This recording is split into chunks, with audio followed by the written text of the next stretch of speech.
We are back in the building, Ya Clout Podcast. Here we are. It's Saturday, 6:13 p.m. Eastern. Okay, fashionably late, nigga, but it is what it is. We on nigga time, and that's how we get it done. Shit. Took a break last week, some family time I want to spend. Right. And we're back, yo. I'm waiting to do this, review this man's 1989 classic, Iceberg, Freedom of Speech. Just watch what you say. To me, this is what it's sad. This nigga been in the game 30 plus, and he's one of the most underrated rappers there ever is. You know what I'm saying? You don't hear niggas talk about this nigga. You feel me? And it's a shame. We're talking about the amazing, the iconic Ice-T, and your boy Mike Sizz, Spendable Representative as always. My brother from Northern Ireland, Vod Crack, aka Ross Hartley. Yo, what's up, guys? Brother. Hell yeah. And I got my nigga, Always the Queens. Yeah. One. It's good, brother. Chill, man. Yeah, I know you're excited for this, man. What? Oh, man. Yeah. Yeah, my nigga. You feel me? Like, I'm excited, too. Ice-T means a lot to me, man. And what a great segue to do this. We're doing a top 10 Ice-T songs, man. This was a good journey. And how we started off is, how do we get into Ice-T, the introduction? I'll set it off real quickly. For me, as a youngin', I'm talking 1992. Whenever New Jack City came on VHS, you feel me? Might have been 91, might have been 92. All I know is I had WCW action figures. I was in Tennessee at my Aunt Gail's house, and my mom was just watching New Jack City. And I seen them, And then Uncle was watching that shit when I came back to Mass. And he said, that's Ice-T. And, coming up, watching House Party with, Kid and Play, light-skinned brothers, just soft niggas. Even in real life, all the niggas in the project, all the grimy niggas were dark-skinned people. You know what I'm saying? So, nigga that looks like me, you feel me? And he's the same nationality as me. Like, my dad is black and Cape Verdean, right? Mm-hmm. Mom was just black. His mom was just Cape Verdean. His dad's black. So, I don't know. It means a lot to me where light-skinned niggas were about it because coming up, all I know is Al B. Sure and Kid. You know what I'm saying? So, shout out to that. And after that, I see the fucking the video of Power. What is it? High Roller? Yeah. Oof.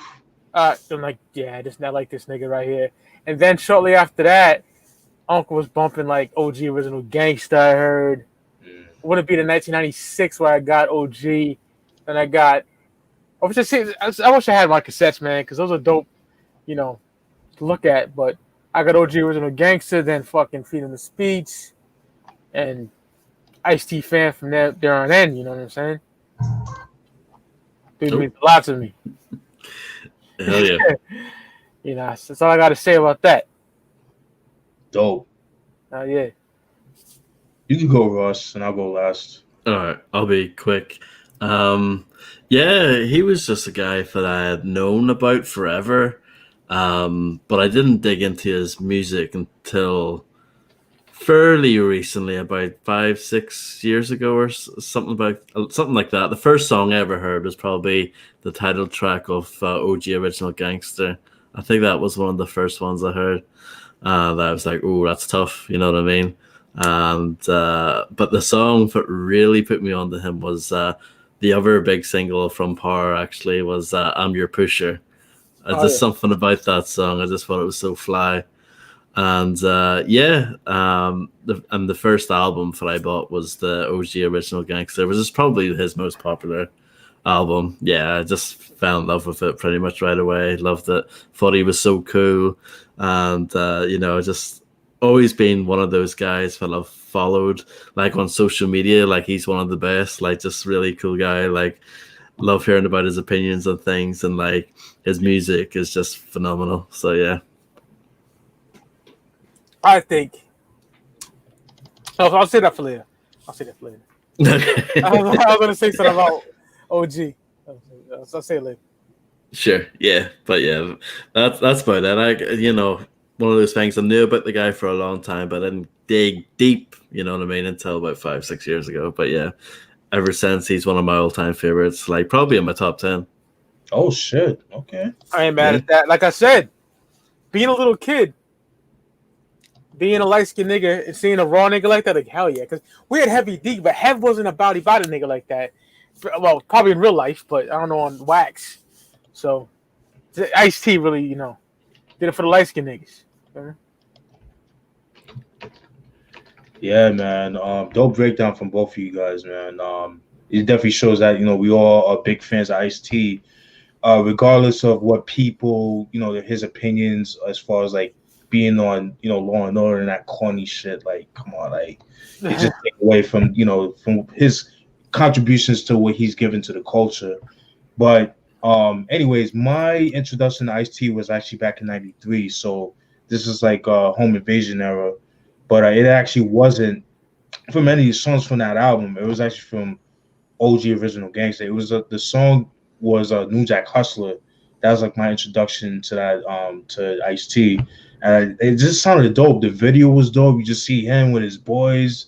He was all rated out and all that shit. That shit was fucking dope. You know what I mean? Just somewhere in LA. I'm pretty sure that was like South Central. Like that was pretty dope. You see the convertible and all that stuff. And I remember like and it was a little off topic, but I remember back in '93 that Straight Up Menace song used to always play a lot on the radio.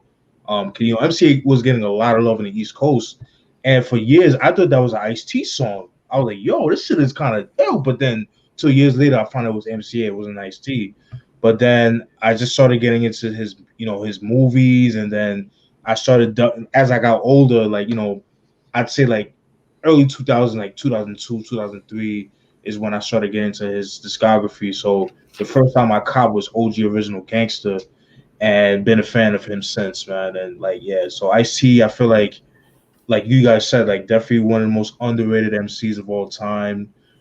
His contribution, that what he's given to the game, and like his no nonsense opinions about certain things, you know what I mean? That a lot of people like to be outspoken, but Ice-T was going against the grain, back in the late 80s, early 90s with the likes of Tipper Gore, Oprah, just sticking it to them and just keeping his peace, you know what I'm saying? And, just showing how much of a hypocrite some of those people are. So that's what I love about him, like that no fucks given type of attitude. And I think more people should have that type of approach when it comes to certain things. So, and that's just my synopsis regarding Ice-T, Tracy Marrow, man. So, oh yeah.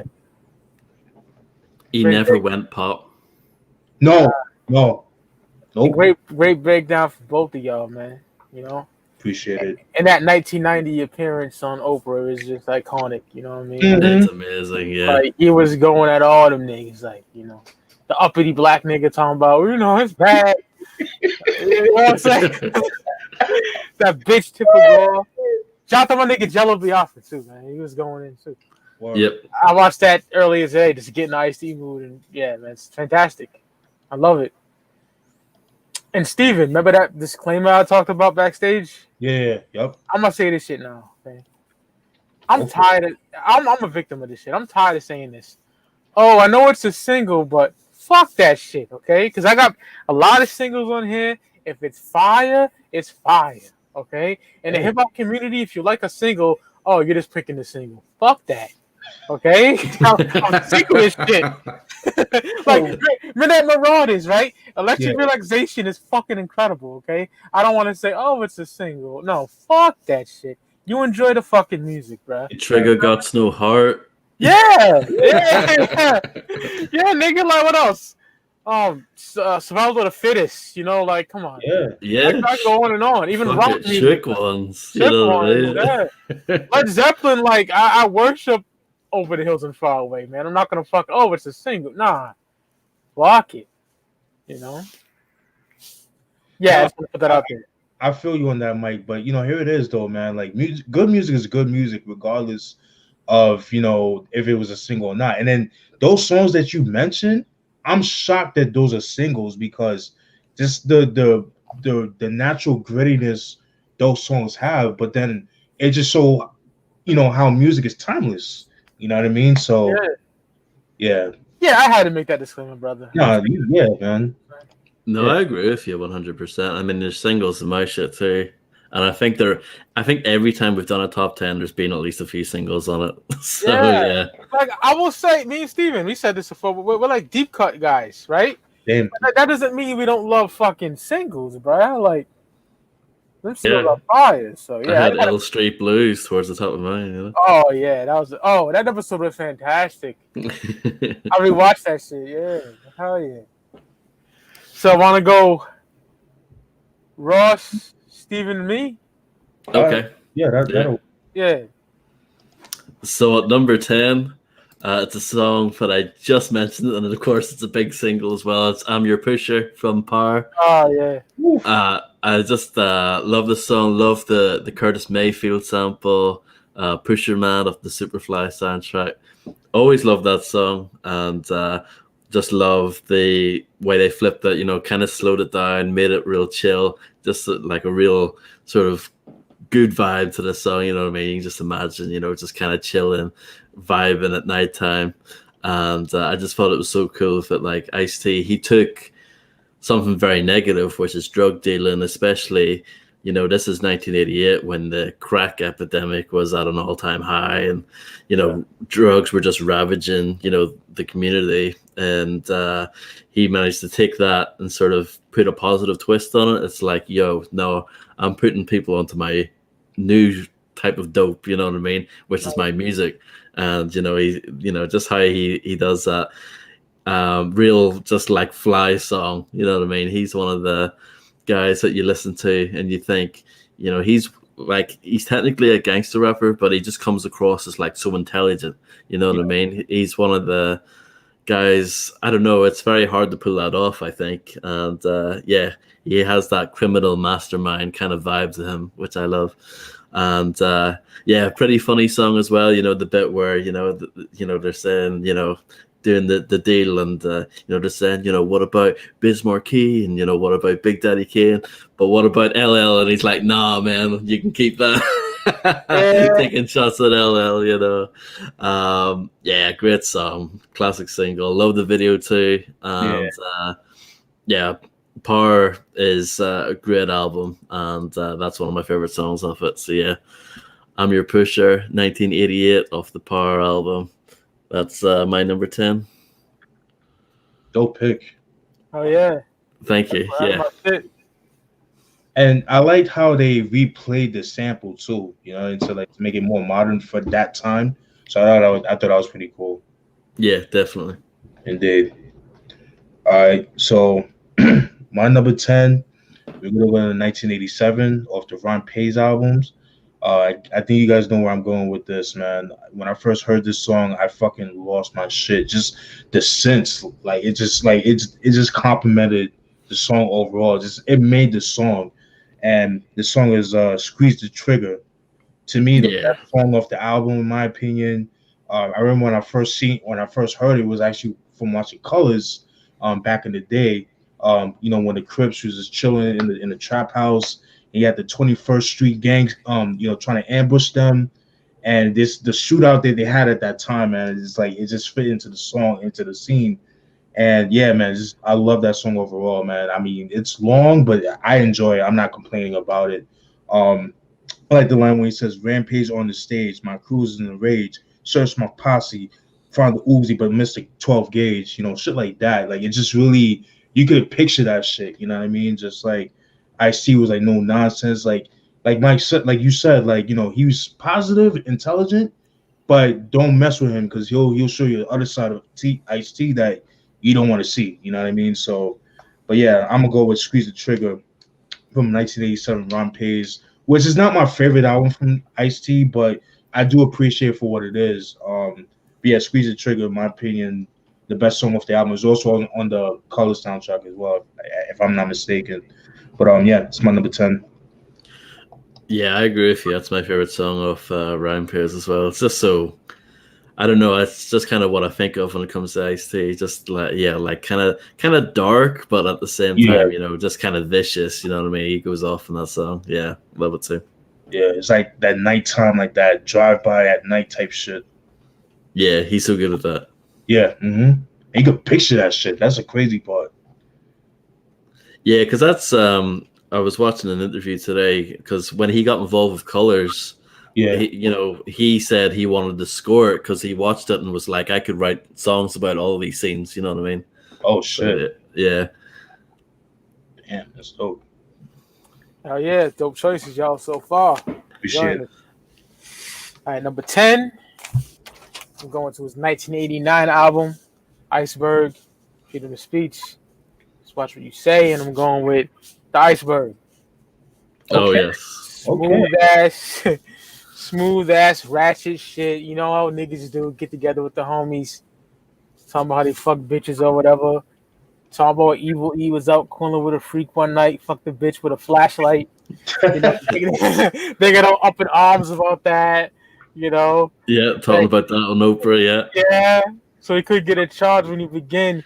Use his dick. The shit was tight. Bitch's titties stopped blinking like taillights. You know, he's like, that. Come on, it's like you can't take that serious. It's just talking shit. I just love it. Smooth ass shit, pimp shit. You know, so every verse is about how his homies get down with bitches and stuff. You know, freaky shit. It's smooth, and I love it, man. The Iceberg. So I got to say about that. Amazing song.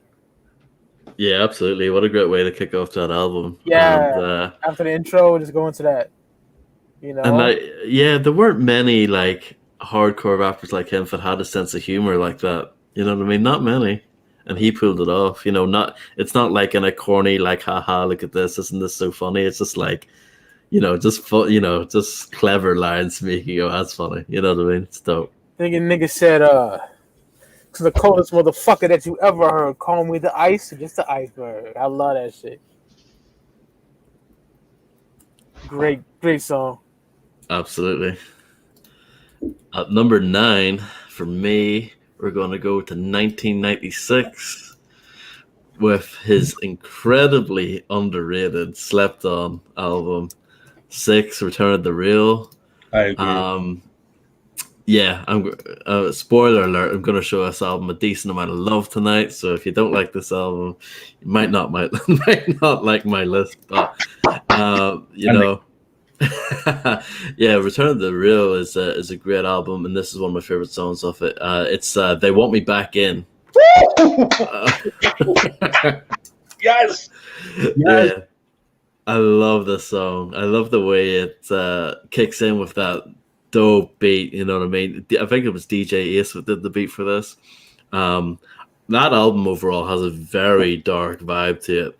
I know some people say it's like his most West Coast album, but it's like, it kind of is, but like it's not.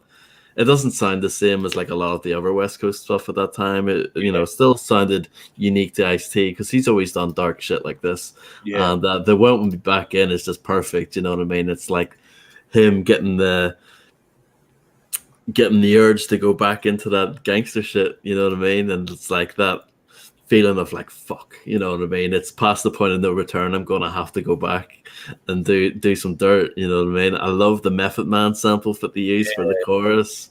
It's ill. I mean, I just love it. I just think it's such a great song.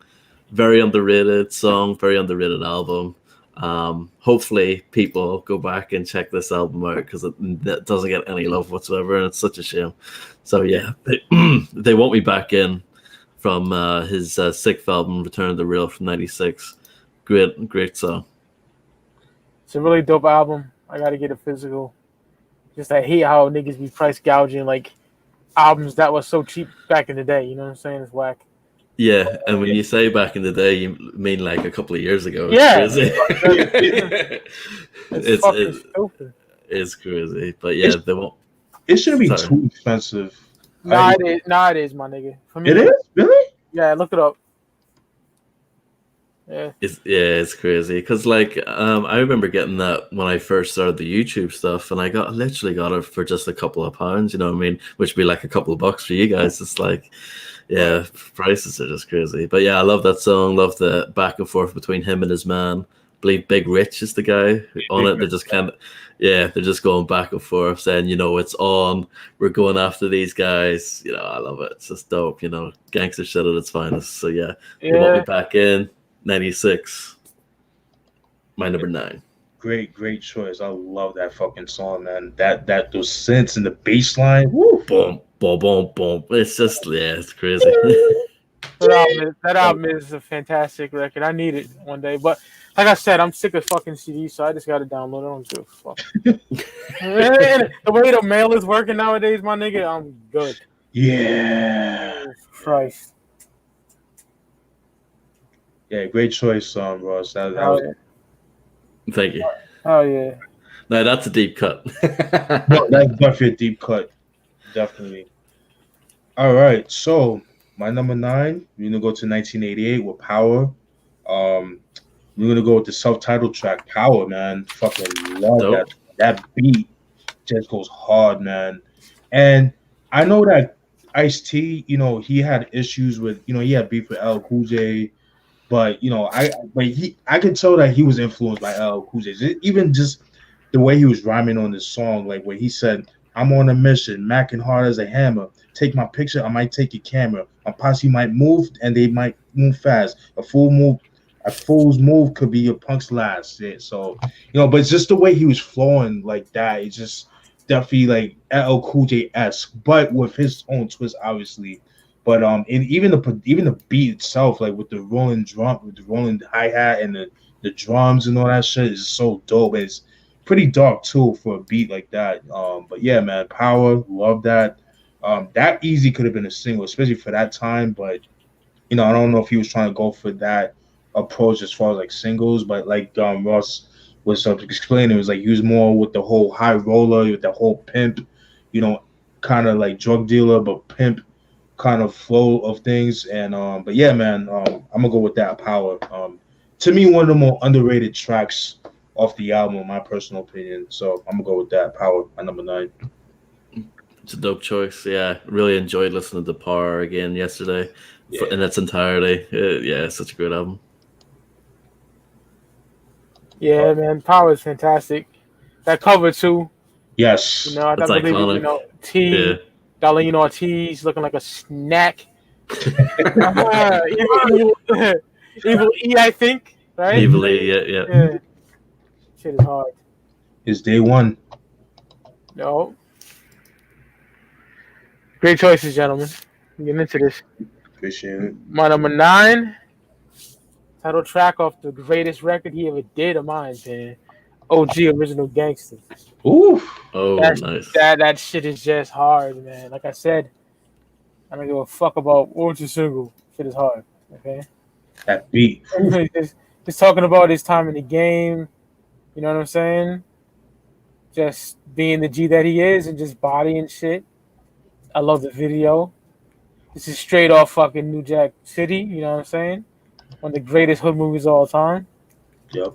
And this song is just fantastic. They try to sweat a nigga, but they just couldn't figure. That's my wits are quick as a hair trigger. Like, he's an underrated lyricist too. He is. Yeah. I love Ice-T.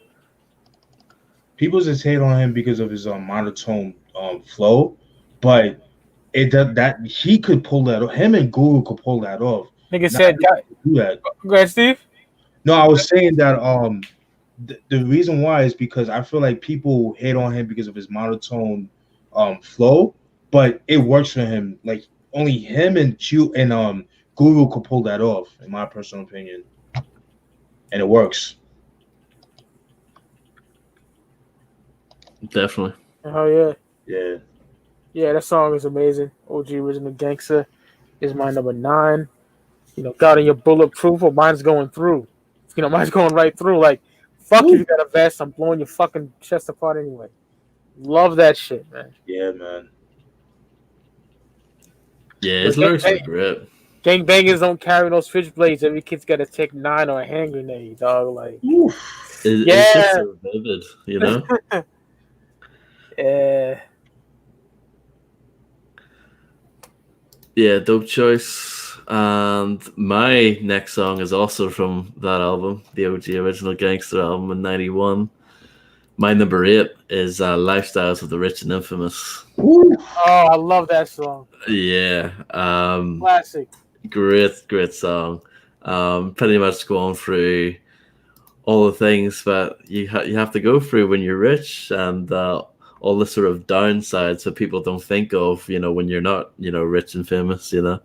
So he talks about, having the sort of fake being like happy and nice to people, even if he's having a shitty day, and like, talking about, getting to weird like sex situations with groupies and stuff, and like being a part of like a shit show, and you're like having to put up with like the record scratching or like the microphone's not working, you know what I mean? He just breaks it down in a way that, again, he does it in a fly way with some humor thrown in there, talking about the girl looking like Godzilla and shit, it's just great. It's just great. It's so funny.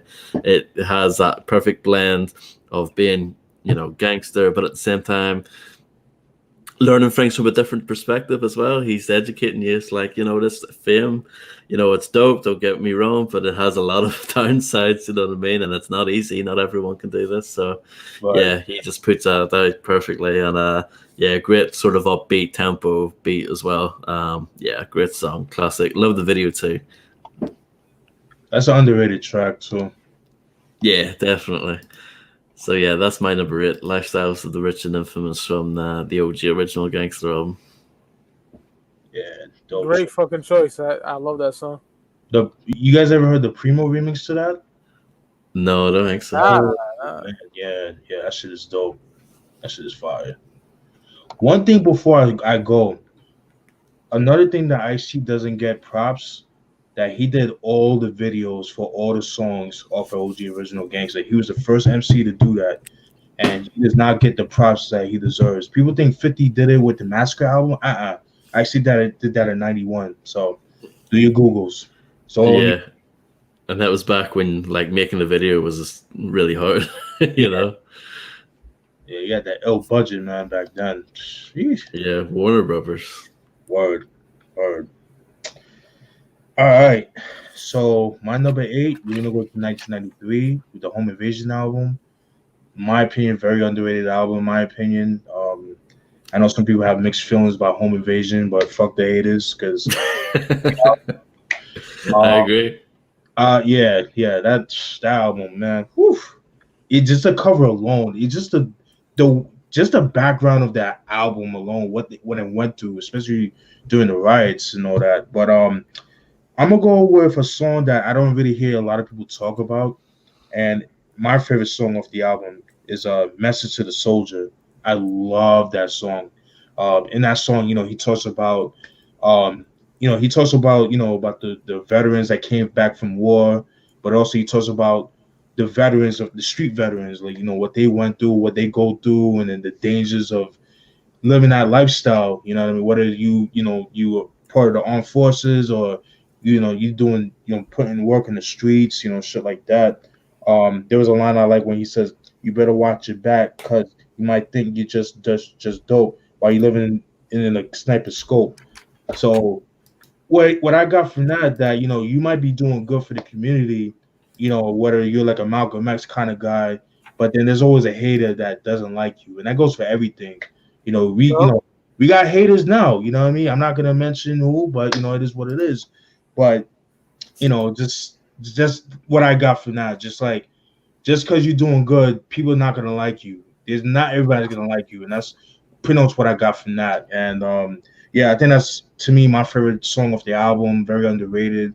It's like really like towards the end of the album, but man, that shit just goes hard, man. I love the beat, love the sample, just so dope, man. But Message to the Soldier from the 1993 album, Home Invasion, released in 1993. That's my number 8. Fuck yeah. Fantastic choice. Mm-hmm. Yep, great song. Appreciate it. Fuck yeah, brother. My number 8, he won in 1996 off the Return of the Real album. But this dog, I was playing this and Uncle was like, "Nigga, that shit hard, yo." Make the loop. Woo! Yeah. That dog. Yeah, that shit goes hard. Dog, that shit is hard.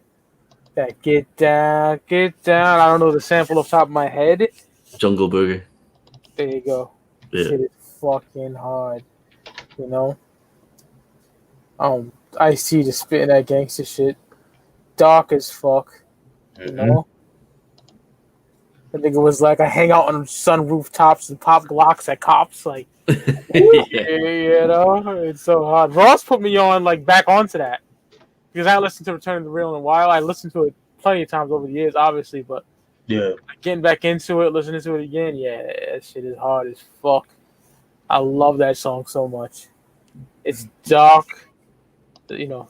She's like, gotta make the loop on the chorus and the get down. Shit, I fucking love it. Shout out to Ross for posting that live footage and performing it. Yeah, 95, Yeah. Make the loop is hard, bro. It's number 8, man. It could be higher, but I gotta like the song's a little better, but that shit is crazy. I think they should have made a video for that one. Yeah. I agree. You see T with his perm like he had back in that time frame and just bucking at niggas. Yeah. You know? I love Make the Loop, bro. That shit is hard. Yeah, I agree. Absolutely. Love that song. Number 7, we're going to go to 1989 with the Iceberg, Freedom of Speech, Watch What You Say, or Just Watch What You Say album. We're going to go with The Haunted Child. Ooh, great choice. Yeah, I love the song. This is just one of those high octane, intense, like action songs, as I always categorize them. You know, just one of those. You put it on, and you can picture sort of like a scene in a movie, like an action scene, and you know, you just kind of get that feeling of him, you know, on the run, basically. You know, being the haunted child. You know, and he just describes the situation very well of him being on the run, being wanted for a homicide ride, and just love the song, love the sort of siren motif used in the beat. You know what I mean? You can just picture like the helicopters like sweeping through the hood looking for him, you know, with the searchlights and everything. And it's just one of those songs that's very vivid and just works really well. And love it. Dope storytelling on the track, and one of my favorites from that album too. So yeah, that's my number 7, The Haunted Child from the Freedom of Speech album. Great choice on that. Great album. That's my second favorite album from him. Probably it's kind of hard, but it's tough to pick a favorite album for him. My favorite is OG all day. Yeah. But second, probably Iceberg. It's kind of hard. Yeah. But that's a great song. I remember we reviewed that album and broke that song down. Lovely. It was a good review. Yeah, we'll do more Ice-T album reviews eventually. Yeah, definitely, man. Only right. Yeah, great choice, Ross. I fucks with that. Hell yeah. All right. So, my number 7, we're gonna We're gonna go to 1996. With the Return of the Real album. You know, obviously was influenced by the Return of the Jedi movie that came out in '83. Just love the album cover for that too. Just the Roman numeral 6 and the bullet holes with the blood dripping down. That's fucking gangster as fuck. Love that shit. This song right here was my introduction to that album, and I think it was a single, but it didn't have a video for it. But I love the song, and the song is "The Lane." That was track 9 of that album. Fucking love that joint. The beat is just it's like it has like a horror movie feel to it, but it's fast paced. It has like an upbeat but a horror movie kind of feel to it. Love that shit. Love the line when he says, "Pumping crack dreams to crack fiends for a fee. Their dreams to re-up to a key. Cops watching influx of dope through a telescope. Bitches in the game give you young G's names." Like that shit is so fucking hard, man. Love that joint, man. Ice-T is on his shit. Unfortunately, with this album, Return to the Real, you know, he kind of got overshadowed, you know, due to like the whole East Coast West Coast beef, you know, with Tupac, All Eyes on Me, and countless releases that came out at that time. And at that time, people felt like Ice-T was played out, that kind of, he's like the old school rapper, like you old ass nigga, why are you still making music, that kind of thing. But I disagree. I think he's still ill, you know what I mean? And this album is a perfect example of that. And like you said, Ross, I do feel like with this album, it definitely has like a more West Coast feel. but that's okay because it definitely fits him. Because his other albums had more like East Coast influence, but you could tell he's from the West. Just by his accent and stuff like that. But yeah. So that's my number 7, man. The Lane, man, off the 1996 album Return of the Real. Yeah, it's a dope song. Yeah, it was a single. I have the single for it actually. Okay. Yeah, it has a remix on it that uses the same sample as Just to Get a Rep by Gangster. Yeah, it was by LAJ or some shit like that, right? Some shit like that. Something like that. Yeah. Yeah, And okay. it has on the other songs on the single were a remix of that song, Bouncing Down the Street. It was a remix of that, and a non-album track called Get Your Cash On, something like that. I found that single in a charity shop and I was like, fuck yeah. Oh shit. So yeah, that's the story behind that. That was like the start of this year pre-COVID. So yeah. Oh wow. Yeah. And that's sad because 96, my nigga, there's every coast is dropping a classic, so I got buried underneath all those. Yeah, definitely. Yeah. Yep. Like anyone who had been around since the 80s had got pushed aside, pretty much, Yeah. Very true. My go, right? Yep. We're on number 7. I'm taking it to 1987 on his debut. Oh shit. Everyone knows this. 6 in the morning, bro. I had to. Of course. Classic. When I first heard that shit as a kid, I just was like, yo, shit is hard. 6 in the morning, police at my door. Fresh Adidas squeak across the bathroom floor. That's some fly shit. You know what I'm saying? You can picture that, man. Yeah, it's the life of a drug dealer, man. You gotta watch out 24/7. You feel me? It's a life I would never want. You feel like, yeah, I dab. I saw weed in high school, some little dumb shit, but no kingpin shit. And great song, classic. What else can I say? Everyone knows it. Niggas talk about Gangsta Rap. NWA. I think they personified it. In '88. But you got Schoolie D. You know what I'm saying? But I think Ice-T for the West Coast, he put it on the map. You know what I'm saying? Oh, indeed. And that album, this song is just like, the epitome of that shit. So yeah, 6 in the morning, man, classic. Love that song. Yeah, can't argue with that. Dope Yeah. choice. Number 6, we're going to go to 1993 for the Home Invasion album. And I'm going to talk about Race War. Yeah, really, really like this song. It was actually a single, but like very under the radar single. No video or anything like that. But I always really loved this song. Love the beat that DJ Aladdin did.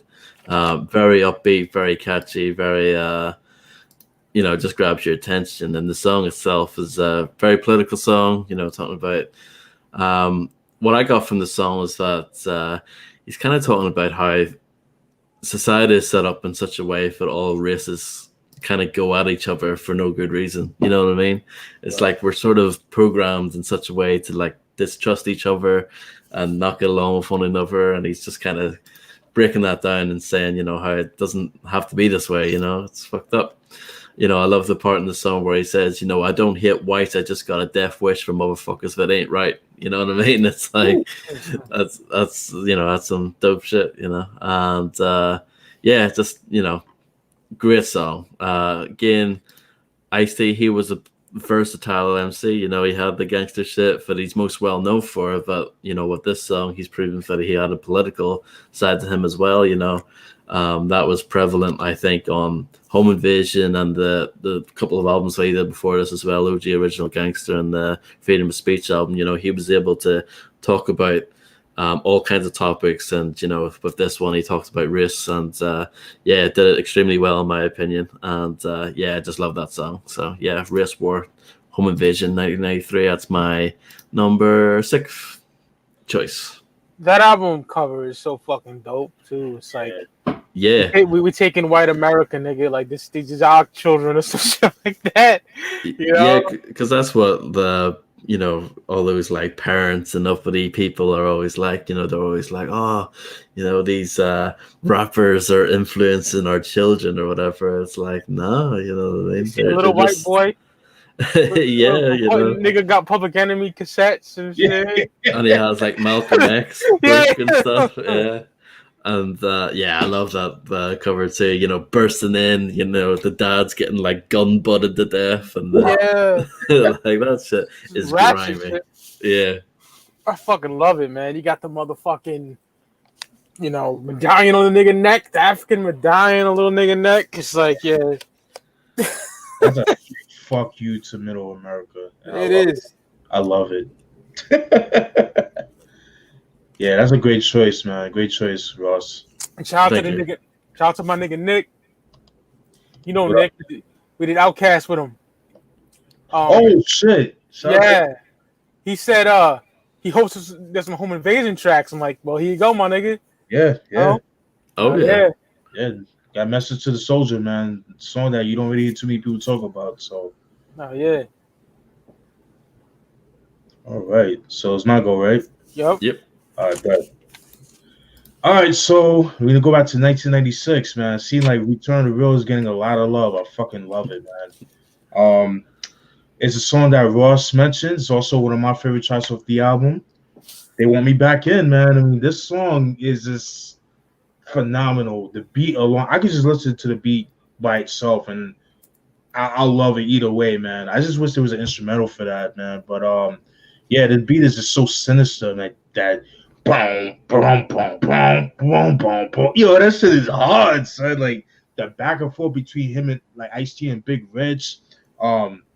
Ice-T to me, he ended it so well when he said, "I got no love for no nigga flipping, tripping on my fam. Goddamn, I make LA hot as Vietnam, but ill niggas should be left alone. Please excuse me while I rest my dome." Woo, bad. The Method Man chorus after that, woo, that thing goes hard. So like, I really was ready for war. Yeah, that's whew.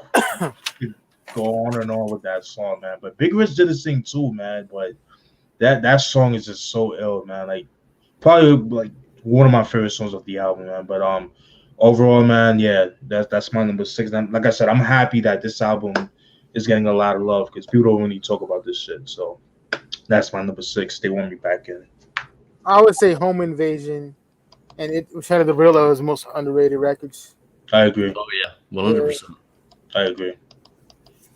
A lot of the old school niggas on Instagram give him a lot of love. You know what I'm saying? That's good. Yeah, shout my nigga G Double. Shout out to him. He always got Ice-T vinyls and shit, fire shit. Yeah, he's a cool cat. Yeah, you know him? Yeah. Yeah, he's a real one. Yeah. Oh yeah. He got some rare shit. Like holy shit. He does.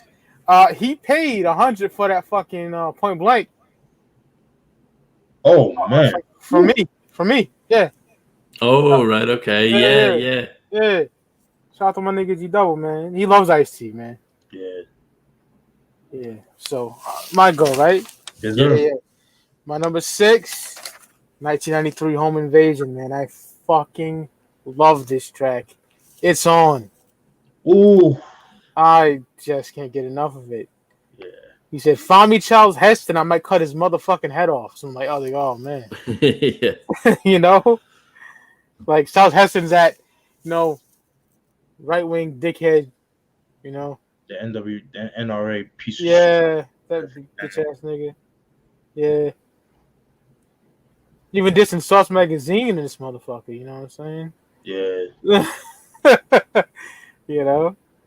I love this song, man. Just a fuck user and shit like always. Mm-hmm. Ice-T talking that shit. Home Invasion supposed to drop a little earlier, correct? Yeah, it was supposed to drop in 92. 92. Yeah. And what a way to set up the fucking album after that dope ass intro. If you're offended by words like fuck, bitch, nigga. Shit, comb. Yeah. Low motherfucker. Fucking love that. Oh yeah. Yeah, that's one of the greatest intros ever. I love it. And then it's on that beat. Fire. Yeah, it's But it amazing. starts after that, the pow, pow, pow, pow. Yo, this is on. And then he cops is standing in our way. Pop, pop, pop, Pop, pop, pop. Yeah. Classic.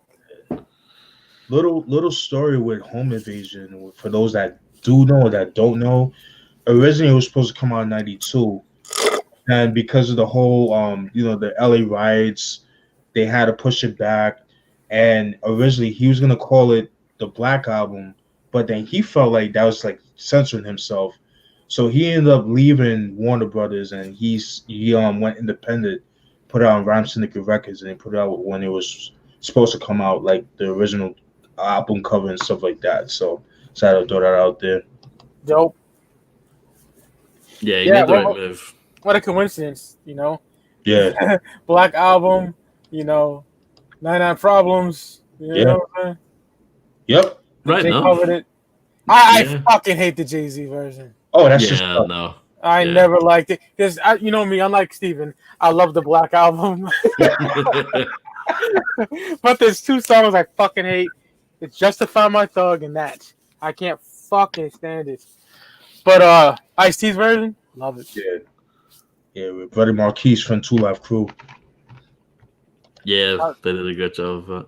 Mm-hmm. Shout out to Two Love Crew, man. Word. I'm getting around to them now. Okay. All right. Yeah, because I told you, like, I bought that Sports Weekend CD in fucking junior high and I hated it. But because a bunch of fucking skits, bro. We're getting off topic, but you know what I mean. That was 93, right? Or 91? That was 90, maybe 93. Or 91. I'm lost, bro. I bought One that. of those, yeah. I just bought it because I seen them niggas on TV all the time. Like, Right. MTV would do like documentaries on like obscenity and shit like that. And Right. but yeah, Jack Thompson trying to get him bound and all that shit. yeah, that wild shit, bro. But like Ross said, I think 2 weeks ago, like Me So Horny, that beat is fucking hard. You know what I'm saying? Yeah. Yeah. Yeah, so at number 5, it's a song that Mike talked about. It's Make the Loot Loop of the 1996 Return of the Real album. Yeah, I just love this song. You know, I just love the dark vibe to it. You know, Return of the Real is such a nighttime album. And Yes. Make the Loot Loop is just that, just sitting back, you know, watching your bankroll, you know, stack up, you know. I love it. It's just such a dope song. And yeah, not much else to say. I just really love that song. And yeah, shame there's no like video or something. Just maybe you could probably clean it up a little bit and just, you know, have it, you know, be like a real cool, like cruising kind of song. But yeah, just love that song. And yeah, had to put it on the list. So that's Make the Loop Loop, 96 at number 5. That Jungle Boogie, right? Yeah. I got it in my head right now. Get down. Yeah. Hard. Yeah. Yeah, dope choice, man. All right. So my number 5, we go back to 1996. Probably my favorite song, Well, it's one of my favorites, but to me it is the dope way to end the album. My personal opinion. Another underrated track, Dear Homie. Fucking love that shit. He just talks about the fallen soldiers that unfortunately got fallen into gun violence and shit like that. And everybody can relate to that. People that lost their lives to the streets and that type of thing. Very somber. I love, Hen G. He did this thing on that joint. Ice-T did this thing on that joint too. There was a line I like when Ice-T said, "Always knew there was fools out to get me. I didn't even hit a gunshot till after the slugs hit me. I grabbed from my chest and my neck, hoping when my head hit the ground, my skull busted open." And that's like real shit right there. That man. is real shit, because niggas, I watch documentaries on gang shit, niggas be like, when they got shot, they ain't hear shit. Yeah. You know what I mean? They Yeah. know that shit. Because them rats be so loud, it makes you deaf, bro. Mhm. Yep. Like, And- real shit. That right there should tell you, like, yo, man, like this gang shit, like this whole trying to get clout. I fucking hate that word clout, but for the audience that watch us, there's a lot of younger cats and stuff. that people try to get clout, trying to be a gangster, because trying to get girls, trying to be accepted. It's not worth it, man. Like, you don't want to do, like, why would you want to live your life like that? You know what I'm saying? Like, you want to be able to walk down the street in peace and nobody fuck with you, but just because your affiliation with a set gang or a crew that you hang out with, it's like, it's not worth it, man. And, he pretty much talks about that, man. Just like, it really, like, that right there opened my eyes, like, just hearing that, man. So, yeah, man, fucking love that joint. Dope way to end the album. And it's a dark song, dark, somber song. And the album already is dark, so, but I just had to put that out there because, like I said, I've known a lot of people, a lot of my friends, not a lot, but a few of my friends that got killed, due to gang violence. People doing life right now are never going to see the light of day. Like, it's just not worth it, man. So, nah, nigga, you want to live that life. It's either. I don't want to go to the mall and I got beef with somebody. I'm with my mom, Dukes, and shit, and I see some dude that I beef with. He catches me in my vulnerable moment. He gets me, you know what I'm saying? It's just not worth it, man. Yeah, it's not worth it. But I had to choose that, man. Dear homie, that's my number 5 right there. My best friend's uncle, he told me, 2 ways, nigga: penitentiary, cemetery. And I was rolling with some fucking grimy niggas. I'll be honest, though. 2001 to like 04, yeah, anything could have happened to me. You feel me? Dumb knucklehead nigga shit. But, you learn by other niggas' mistakes, I guess, unfortunately. Yeah. But great choice, brother. I appreciate that. Hell yeah. Oh, yeah. All right. Now we get into 5, right? Yes, sir. Yep. Tippity top of this motherfucker. So my 5th favorite song from Ice-T, off a soundtrack, 1988. You know I'm going with this. Oh, shit. Colors, my nigga, you feel me? Like, it's just too iconic. Yeah. That beat is fucking retarded. And then with that, the iconic, I'm a nightmare walking, psychopath talking, king of my jungle, just gangster stalking, living like a firecracker, quick as my fuse. The dead is a death, back to colors I choose, red or blue, colors of blood. It just don't matter. Like, that's so hard. The Gangster Rap, we'll never die. I just want the fly. Like, colors. Yeah. Colors. Go. That's nigga. Dude. Dog, if that should have been a bonus cut on fucking Iceberg, bro. I agree. It would have fit perfectly. I agree with that. Colors is hard, bro. Yeah. I fucking love this song. It's amazing, Yep. Definitely. It had to make the fucking list. Bumping this into fucking childhood. Yeah, great video. Hell yeah. Good movie too, even though I fucking hate that bitch ass nigga Sean Penn in it. Shout out to High Top and all them niggas, Yeah. Great movie. Yeah. That song is hard. It's amazing. I love it. And I'll gush over it, so shut the fuck up. But yeah, number 5 is Colors, bro, off the soundtrack from 1988. Classic. What can I say?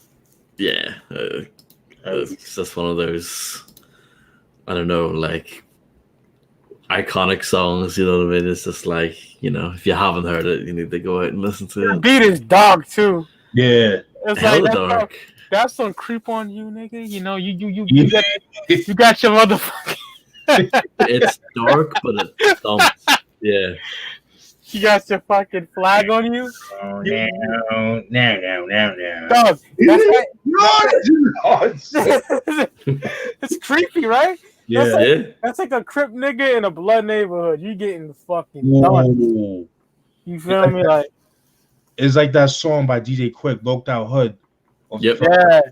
Yeah. That's a great song. Yeah, nigga, that shit is scary. Yeah. I never get tired of that. No. Love it.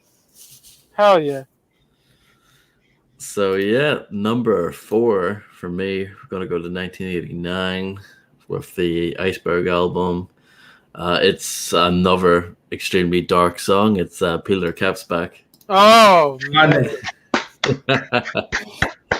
Yeah, this song sounds so evil beat wise. Yeah. Like just that don't like it's just so like just draws you in. You're like, this is some dark shit. You know what I mean? Darkest song on that album by far.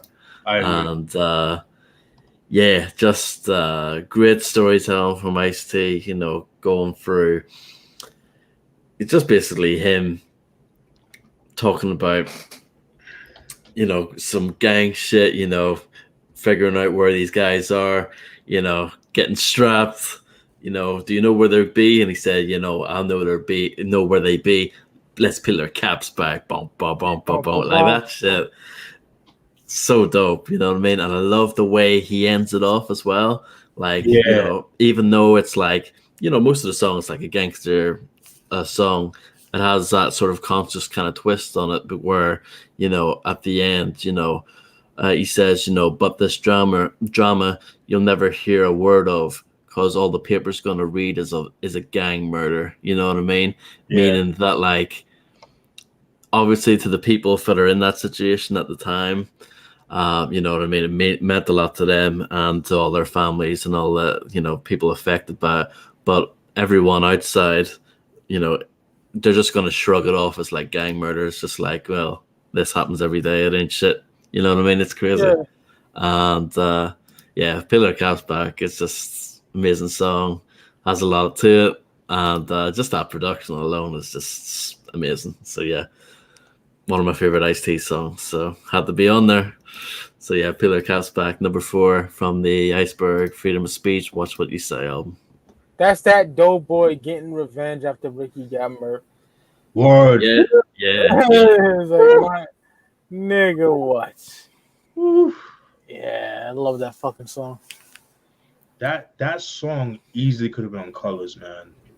Like, especially, especially the scene where, like I said, when Frog and the rest of the 21st Street, you know, got you know, they ambushed the Crips, and even when the cops ambushed, you know, the 21st Street gang and shit like that. Like that scene, like I just picture that song being played in the background. Like I just love it. It's just that song, that beat alone just has that late 80s like crime scene, like at night type of feel to it. You know what I mean? So I love that beat, man. That shit is so phenomenal, man. And it's super paranoid as well. Yes. It's like, oh shit, you know. It's like, did we hit these niggas or what? You know, right? Let's spin back around and get these niggas again. Like you can feel the tension in that song. You know what I mean? The beat itself is telling a story, which is crazy. You know, so yeah. It's like I'm promoting gang violence on this episode. I just love violent shit, yo. I can't help it. Nah, hey man, fuck it. That's part of life. That song is so fucking good. Even Ice-T himself said, you know, there's a lot of theatrics that goes in the hardcore rap, and it's true, you know. Yeah. Another thing, Ross, he is one of the most quotable MCs. Like in interviews, like he said some real shit. His analogies are on point. I love that. And he's very well, you know, spoken. That's what these fucking uppity niggas don't like. Yeah, he's very smart. Yeah, he's a smart man. Definitely. Yep. He's like, you're mad at me, but, you know, Terminator can kill niggas. You feel me? Can go in a restaurant and body niggas. Yeah, exactly. You know what I mean? You know. Like, it's no different what I'm saying. I'm like, niggas are saying on Harlem Nights. You know what I'm saying? Like, great movie, by the way. Go ahead, Ross. Yeah, no, just saying, just because it's music, everyone shits themselves and be like, oh no. Right? No, you know, these days it's probably like computer games or whatever, and whatever the next thing will be, you know, gets blamed. Right. Goes in cycles like that, you know. At one point it was rock and roll, and crazy. Yeah. Yeah, great choice, Ross. That shit goes hard, man. Fucking love that joint. Yeah. All right, so I'm gonna go to 1991. It's my number 4. OZ original Gangster album. With New Jack Hustler, man. The song that. Oh my god. That song, I love the video. Like I said before, man, you just see him and his crew rolling through South Central, wherever part of LA he was at the time, man. Fucking dope, man. Love the line where he says, "I got nothing to lose, much to gain. In my brain, I got a capitalist migraine. I gotta get paid tonight. You motherfucker right. Pick my grip up. Pick my grip. Picking my grip. Check my bitch. Keep my game tight." Just like that braggadocio, like no nonsense shit that he had going on, man. And I fucking love it. Love See, everything about the song, the video, everything about it, man. Not much to say, but yeah, I had to put that in there because, like I said, it's my introduction to Ice-T. How can I not put that? So I hate to interrupt you, Steve, but my number 4 is New Jack Hustler too. Oh oh, my god. So we might as well tag team this shit. go for it. 19, I got a $50,000 car. I love when he says that shit. Dog, amazing, great video. Yes. One of the first early songs I heard that made me go ooh, because like I said, Unc was bumping the fuck out of OG original Gangster, and great minds think alike over here, Speaky Clout. So my brother got New Jack Hustler number 4, and so do I, bro. Classic. Yes, even the second verse is fucking ill. Nigga said, "Ease back or motherfucker get beat down. Out my face, full, I'm the illest. Bulletproof, I die harder than Bruce Willis. Got my crew with infects. Bought the new Jags. So much cash, I gotta keep it in hefty bags." Come on, man. Yeah. That's ill, son. Like, what, yo? That's how you do, man. You put your boys down, man, and you just yeah. And it doesn't have to be gang shit. It's just like if you start a business, man, you making it. You put your boys on, but a lot of niggas nowadays, they're all out for self, man. It's like everybody's out for themselves and shit, and I hate that, man. And that's why you don't see a lot of hip hop groups anymore. Nah, Because man. niggas out for themselves, man. It's like If Speak Your Clout got big, I'm breaking off niggas G's, bro. You feel me? Like, nigga, we eating, we doing it big, bro. facts. I love y'all to death. Y'all know that. Oh, same. I feel you on that. Oh yeah. Oh yeah. I noticed this, man. A lot of times we have the same fucking song. That's dope. Yeah. Yeah. Great minds think alike, bro. And after the show, man, I'll show y'all the list and no, I'm not bullshitting. Like, you know what I mean? Like, right? You know? Choice, man. Yeah. Oh yeah. That's crazy. That's number 4 for you too. That's ill. Number 4, New Jack Hustler, yo. It's crazy. I love that Yeah, shit. so-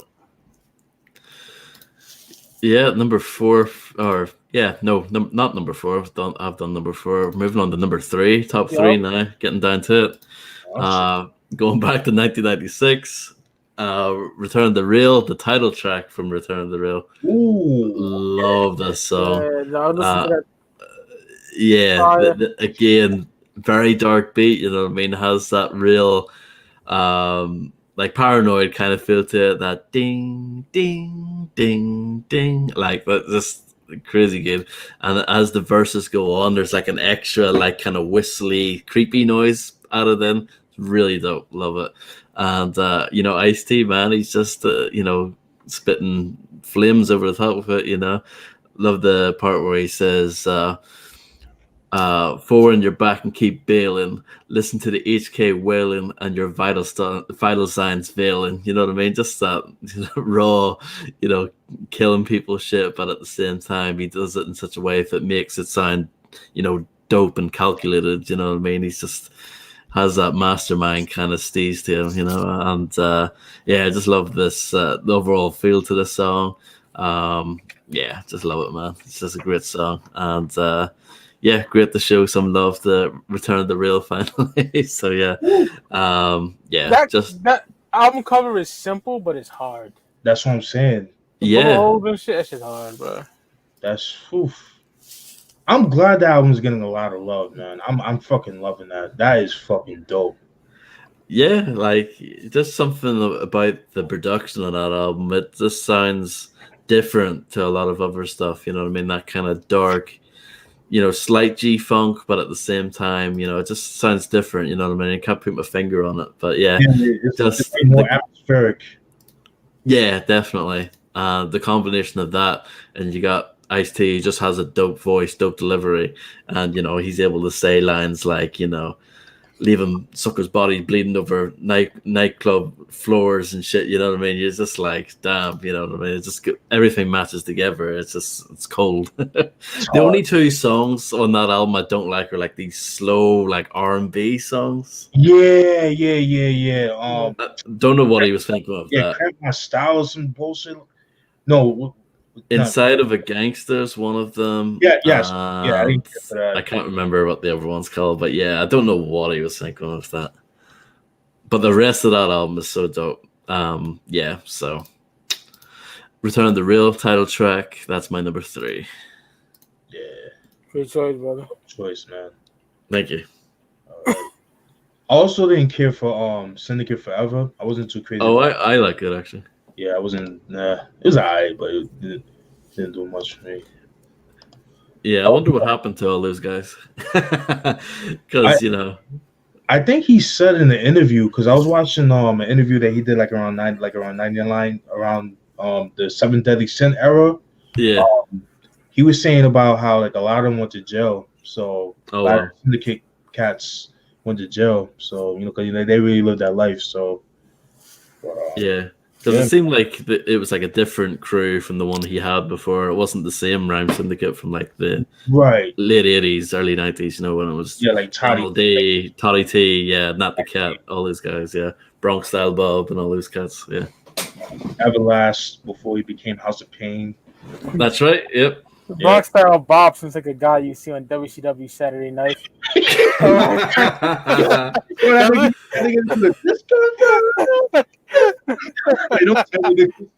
Yeah, one of them bum ass niggas. No disrespect, but the name sounds fucking. Yeah, I could see Bronx Style Bob getting into a feud with Max Payne. Remember him? Oh yeah, Max Payne. He used to team up with Cactus Jack, yo. Probably his highest fucking accomplishment. But they made that nigga Man Mountain Rock. Remember that? Yep, that was him. Yep. Yeah. What the fuck was? I love the '90s in wrestling, but some of that shit was fucking questionable. Man. Yeah. It's only logical, pal. Vince. You play guitar. Make him a rock star, yeah. You don't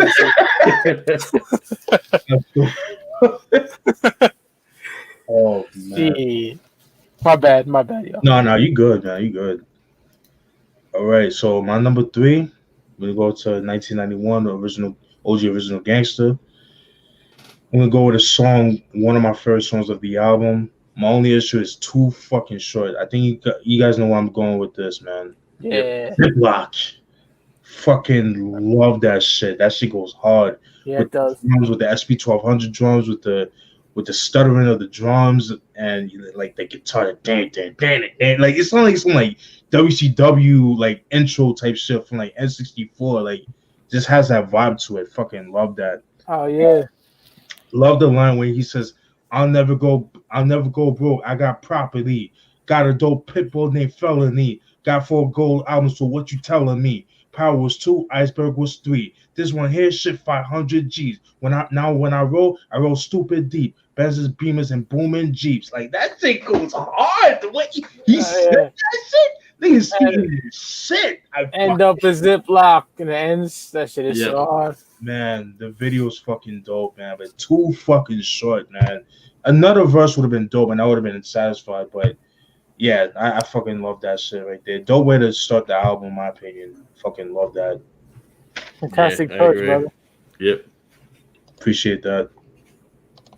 Hell yeah. My number 3, we going back to 1991. OG was in the Gangster as well. Oh shit. This song is just grimy as fuck. I love it to death. It samples my favorite band that ever walked the fucking planet. Oh shit. Black Sabbath. Song Black Sabbath. I'm talking Midnight. Oh yeah. That shit is retarded. I think it's Evil E. Like, if you did make something like 6 in the morning, man, he's like, nah, I'll make something, but I ain't calling it 6 in the morning. What are you calling it? He's like, cool in it, baby. You drinking apple juice or something like that? Oh, man, that shit is hard. And Evil BM, Yeah, this shit is stupid. Just ill storytelling. One of the illest storytellers of all time. You don't get that love, Yep. I worship this song, man. grimy shit.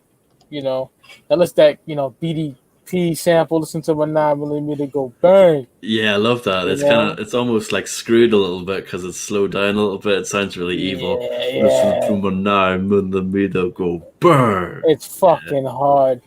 Like I could hear, maybe just me, 91. I could hear Scarface and Willie D kicking some storytelling. Ooh. Imagine if they were featured on that shit. Ooh, that'd be hard. You know. Yeah, and Ice-T always showed mad love to the Ghetto Boys. Yeah, see, we was deep in the Hoover's hood. These niggas bleeding. That shit don't look good.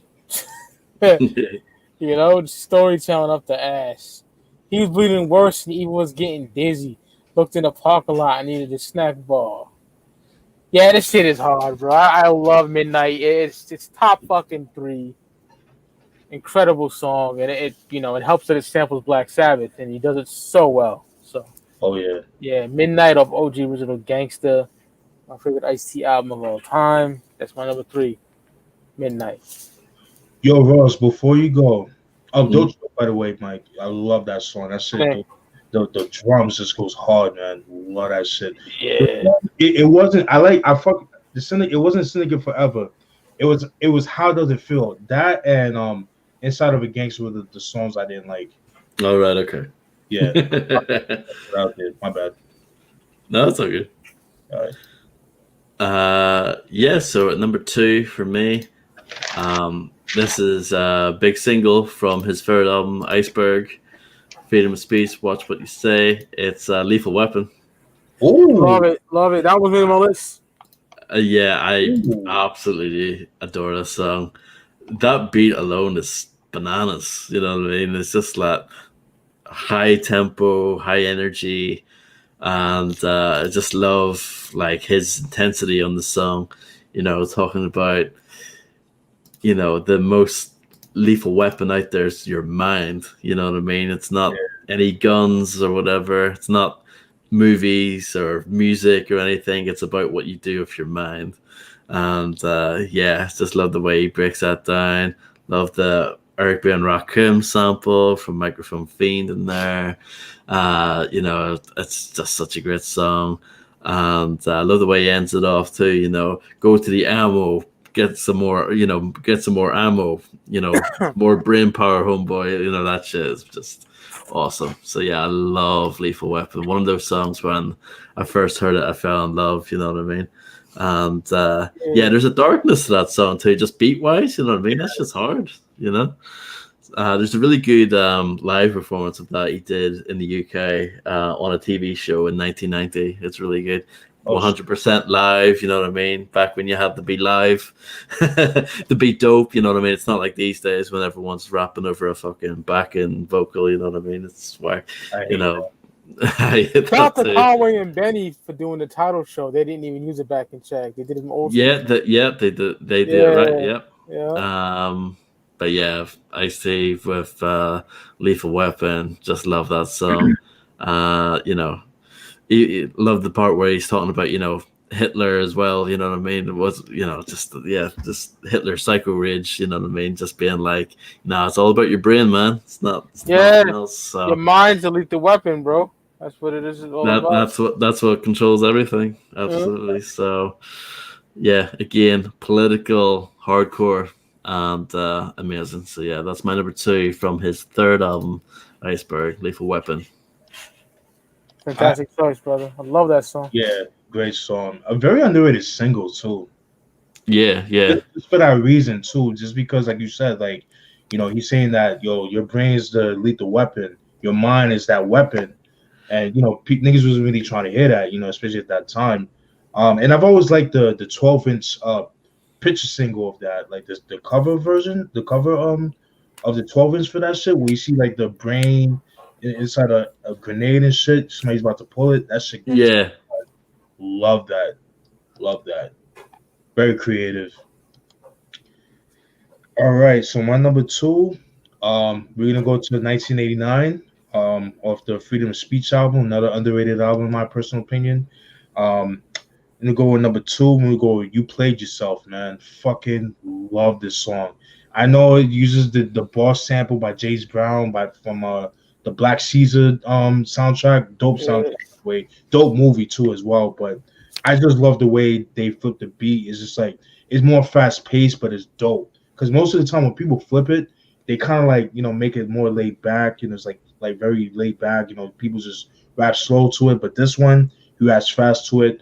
I also love the 12-inch cover vinyl cover for that shit too, where he's sitting on like he's like right he's in front of his BMW, that red BMW that he used to roll back in the late 80s.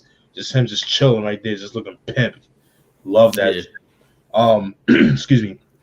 I like the line when he says, "Straight to the dope man, trying to get a beam up. Your idle time is spent trying to scheme up. Another way to get money for a jumbo. When you go to sleep, you count 5 O's. Lying and cheating, everybody you beating. Dirty clothes and you're skinny because you haven't been eating." Fucking love that.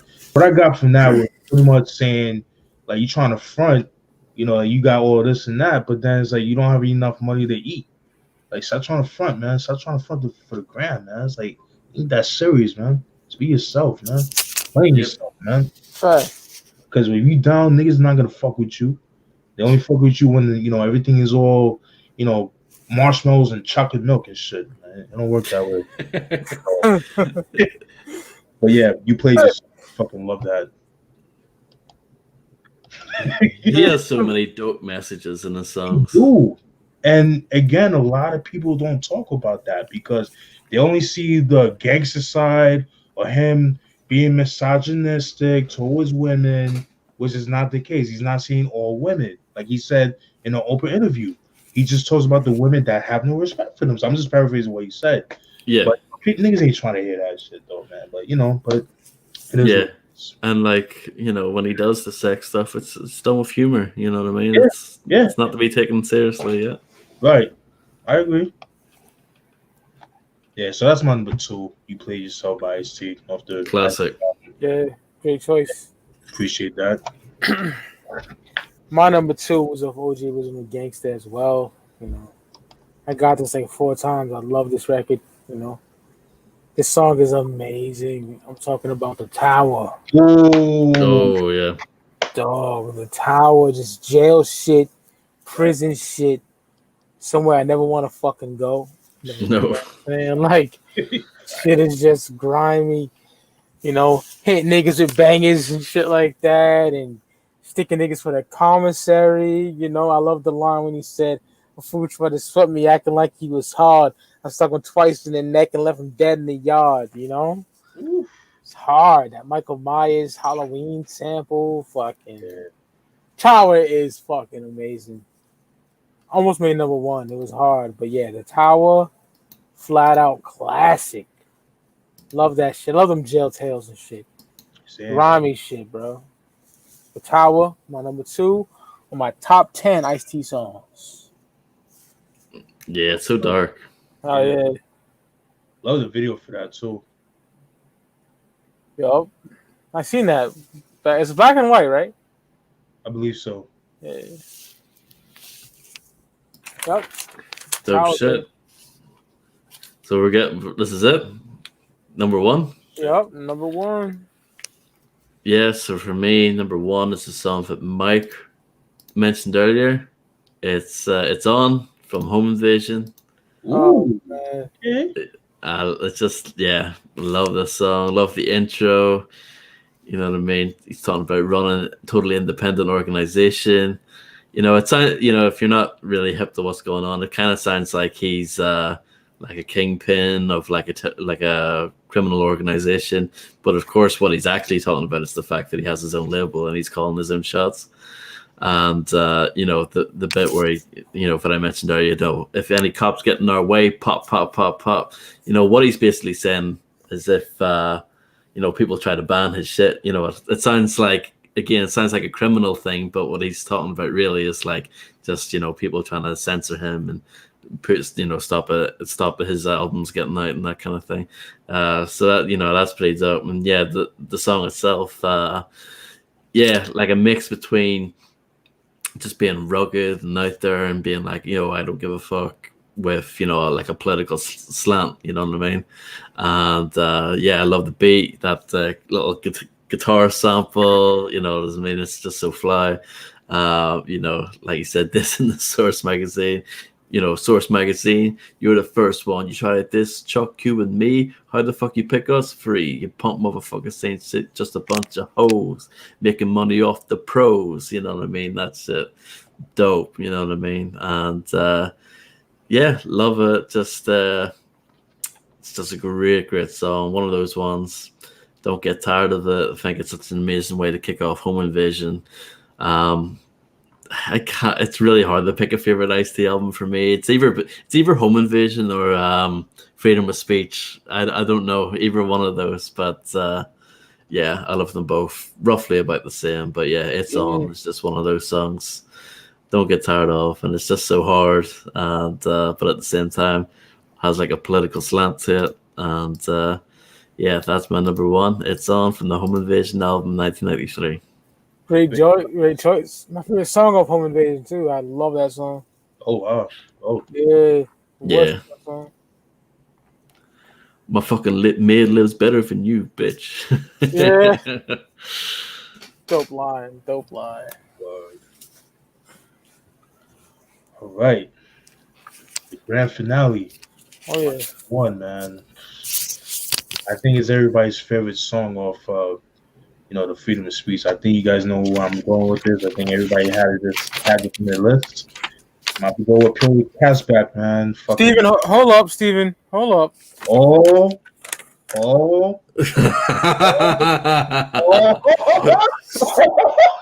You hearing that? Yeah.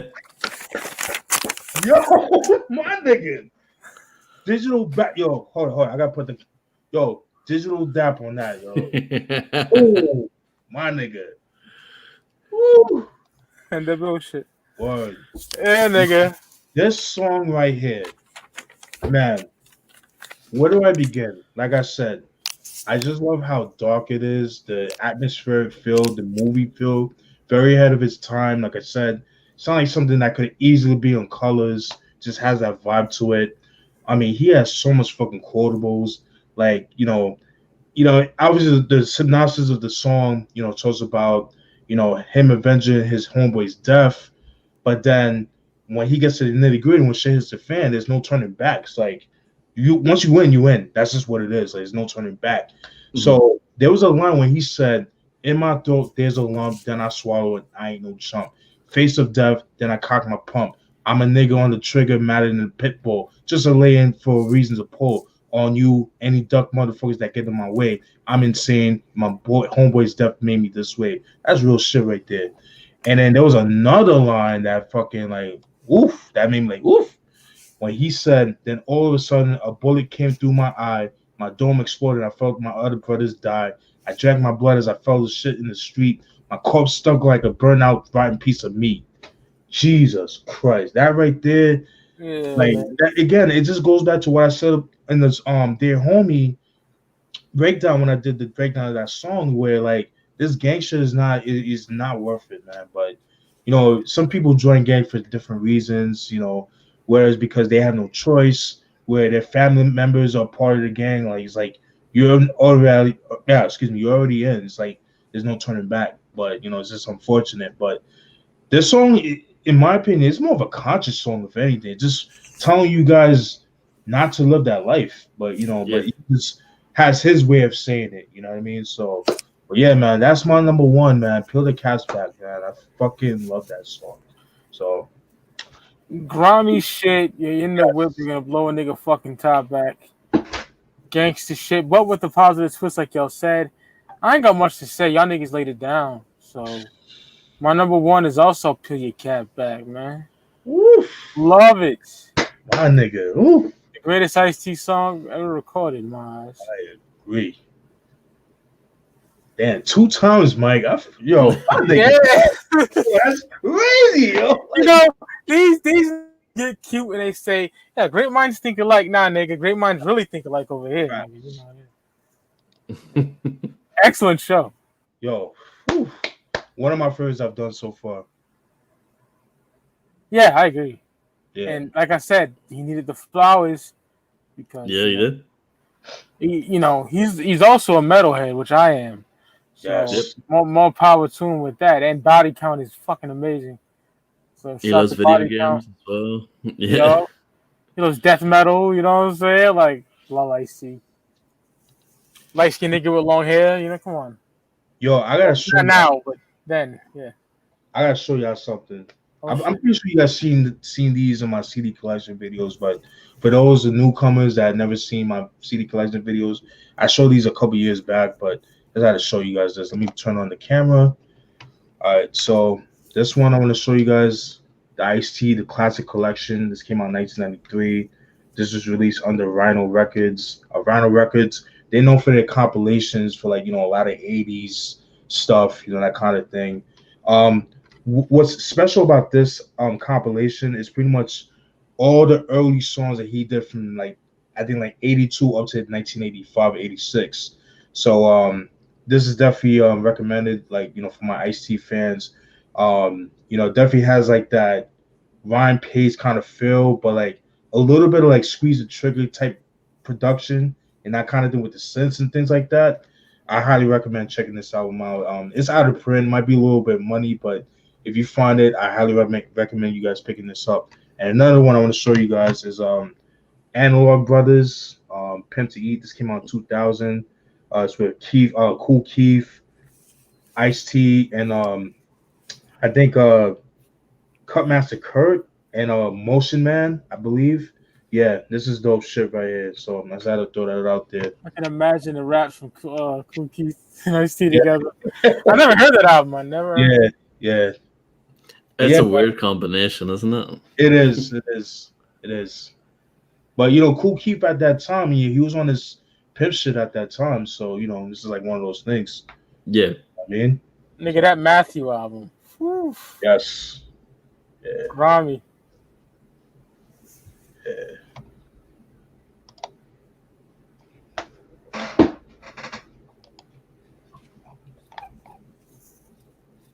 Oh yeah, y'all. We broke this shit down lovely.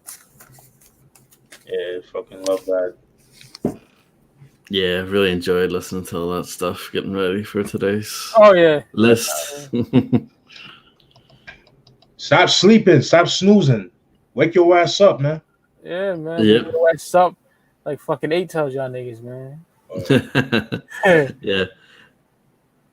I do need to get some body count albums though. I got the first one from 1992. I fucking adore it.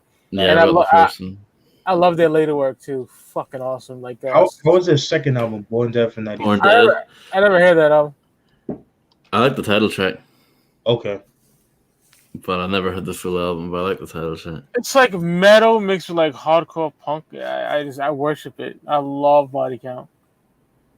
That the KKK bitch of the first album. Hell yeah. Voodoo. Yeah, Voodoo, yeah. I'm gonna review that with Ralph one day. Ralph fucking loves that album. Yeah, it's a dope album. Yeah, it's a great album. Who gave them fucking niggas them rock guitars? Oh, that's my favorite song off that album. Yeah, same, bro. Y'all can suck my motherfucking dick. Yeah, no, that's it. Ice-T just didn't give a fuck, bro. Fucking love that, man. I love it. That's how I am. I'm ratchet as fuck. Fuck it. And that's the thing too, man. Like again, and I said this in the beginning. Like I said this before. Like all these motherfuckers now are outspoken and shit like that. Niggas like Ice-T was he laid the floor for y'all niggas to do that. And this is at the time when, like, you know, niggas was trying to ban rap and they calling rap like a fad. You know, it's the devil and all that shit. Nah, man, he laid the floor and y'all niggas do not give him respect. So the shit that you guys got Instagram Live and y'all be going on lives, thank Ice-T for that, because he laid the ground, the blueprint for that shit. And niggas don't get the props. Yeah, niggas ain't talking about Ice-T albums and conversations either. Yeah. That's kind of whack. That's why I want to do this. You know what I'm saying? Shout out to Ross. You know, for the idea, because it needs to be fucking talked about, bro. Yeah. Yeah. I feel like the only like album that kind of gets its props is OG Original Gangster. I feel like the rest of them don't really get recognition. I think it's because of the time that it came out. You know, just the fact that, you know, he was on New Jack City. Yeah. You know, and you know, 91 was like another dope year for hip hop, in my personal opinion. Oh yeah. Underrated. Ricochet. Dude, that's another song that I wanted to put on. I wanted to put Fried Chicken. That was another song I wanted to put on, but it's again, it was so hard to put that on the list. But that's another song that could have been on. That should have been on OG Original Gangster Ricochet. But and it was supposed to be on Home Invasion as well. Okay. That's what I heard that too. I heard that. But I think because of the split, you know, between him and Warner Brothers, because it was a Warner Brothers song, it wasn't on there. But you know the way there's like a certain versions of Home Invasion that have a second disc, it's on the second disc. Oh yeah. I never even knew that. The Last Temptations or some shit like that. Yeah, which I want to get. I want to get that someday because it has like the remixes of like G Style and shit. And I hate to interrupt y'all. I gotta take a piss. I'll be right back. All right. Yeah, no problem. All right. Sorry. Go ahead. Yes. No, I agree. I love the remix version of G Style, which was another single too. Yep. That shit goes hard, man. And what's that other song? That's How I'm Living? Yes. Yeah. That's How I'm Living. Yeah. Oof. I ain't new to this. There's another dope song too. Yeah. Single too, but I fucking love that joint, man. Bumping Gangster by my pool, you know. Yeah. Everything on Home Invasion was dope. Oh, I agree. I definitely agree with that, man. And I just love the overall grittiness. Like I like he went with a different approach. You know, he went political with it, which was dope. You know, because again, even though he did that with the Iceberg album, but I feel like with this album, you know, you could feel just like with the Predator album, you could feel the LA riots with this album. You know what I mean? You could just feel the rage, the anger that they had at that time. You know what I mean? Yeah, like it had sort of built up over the years, and it had come to a head with the Home Invasion album. Yeah. Right. Same thing with Tupac's "Strictly for My Niggas" album. I love that album. Yeah. I know people are little, you know, they're a little iffy about the album because of the production. I feel like it was great. You know, him and whatchamacallit, him and Stretch, you know, besides him and Johnny J, I've always felt like him and Stretch always made like the best tracks. Like, it's like Tupac's rawness. You know what I mean? Mm-hmm. So yeah, I like the Bobcat tracks in there as well. Yes, yeah. And the story with "Strictly for My Niggas" that a lot of people don't know, or some people might know, might not know, the reason why in his torso looks like a cartoon animated figure is because the original cover of the album was supposed to have him wrapped around the American flag, caught on fire. So they were like, nah, we're not doing that. We can't do that. So that's why they blurred it out. Yeah. It still looks dope. I like the way it turned out. Fire, yeah. That shit. That's another I would say, like I said, the first 3 albums by Pac are my favorites, man. And I do like All Eyes on Me. I do have a new appreciation for Ice-T, for All Eyes on Me. Like not that I hated on it. It was just like you hit it on it pretty hard though. I did. But you know, you learn, you're younger, you know your ears, when you get older, you know, your ears listen to music a little bit different. Now I love that album. I mean, it's not my favorite, but I love it though. I even love Are You Still Down? I know some people don't like that album, but I love that shit because I just love the fact that even though it's a posthumous album, but it's songs that he made during that time, like, you know, the Strictly for My Niggas era, Thug Life, a little bit of Me Against the World. So it's like that time period, and it's like I'm glad they didn't touch. They just left the beats the way it was. I think the only song that was remixed was what's that song? Hellraiser. Hellraiser. I'm Losing It as well with Spice One and Big Psych. Yes. Yeah. But other than that, man, yeah. I love those albums, man. But yeah, rest in peace to Tupac, man. He's definitely absolutely so young. I was watching that. Was it Saturday Night Live that him and Ice-T did in '96? Oh yeah. That was like 94, right? Some shit like that. No, it was 96. Oh, 90. Okay. Because All Eyes on Me had just come out recently, and Tupac did a verse from Only God Can Judge Me. Yes. And but Pac, was like, be on the lookout for Ice-T's Return, the Real album coming out in June. It was like, shit. that was dope.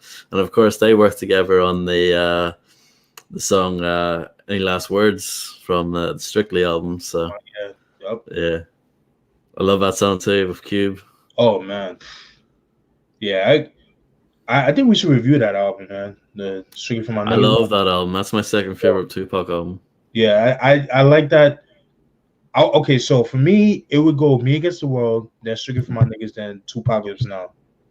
Okay. Yeah, see, I would. My 1 and 2 would be the same, and then All Eyes on Me, and then Tupac Lives Now. Yeah. But yeah, now I do, like I said, I do have a new appreciation for All Eyes on Me. Like, I've been listening to Ain't Too Hard to Find.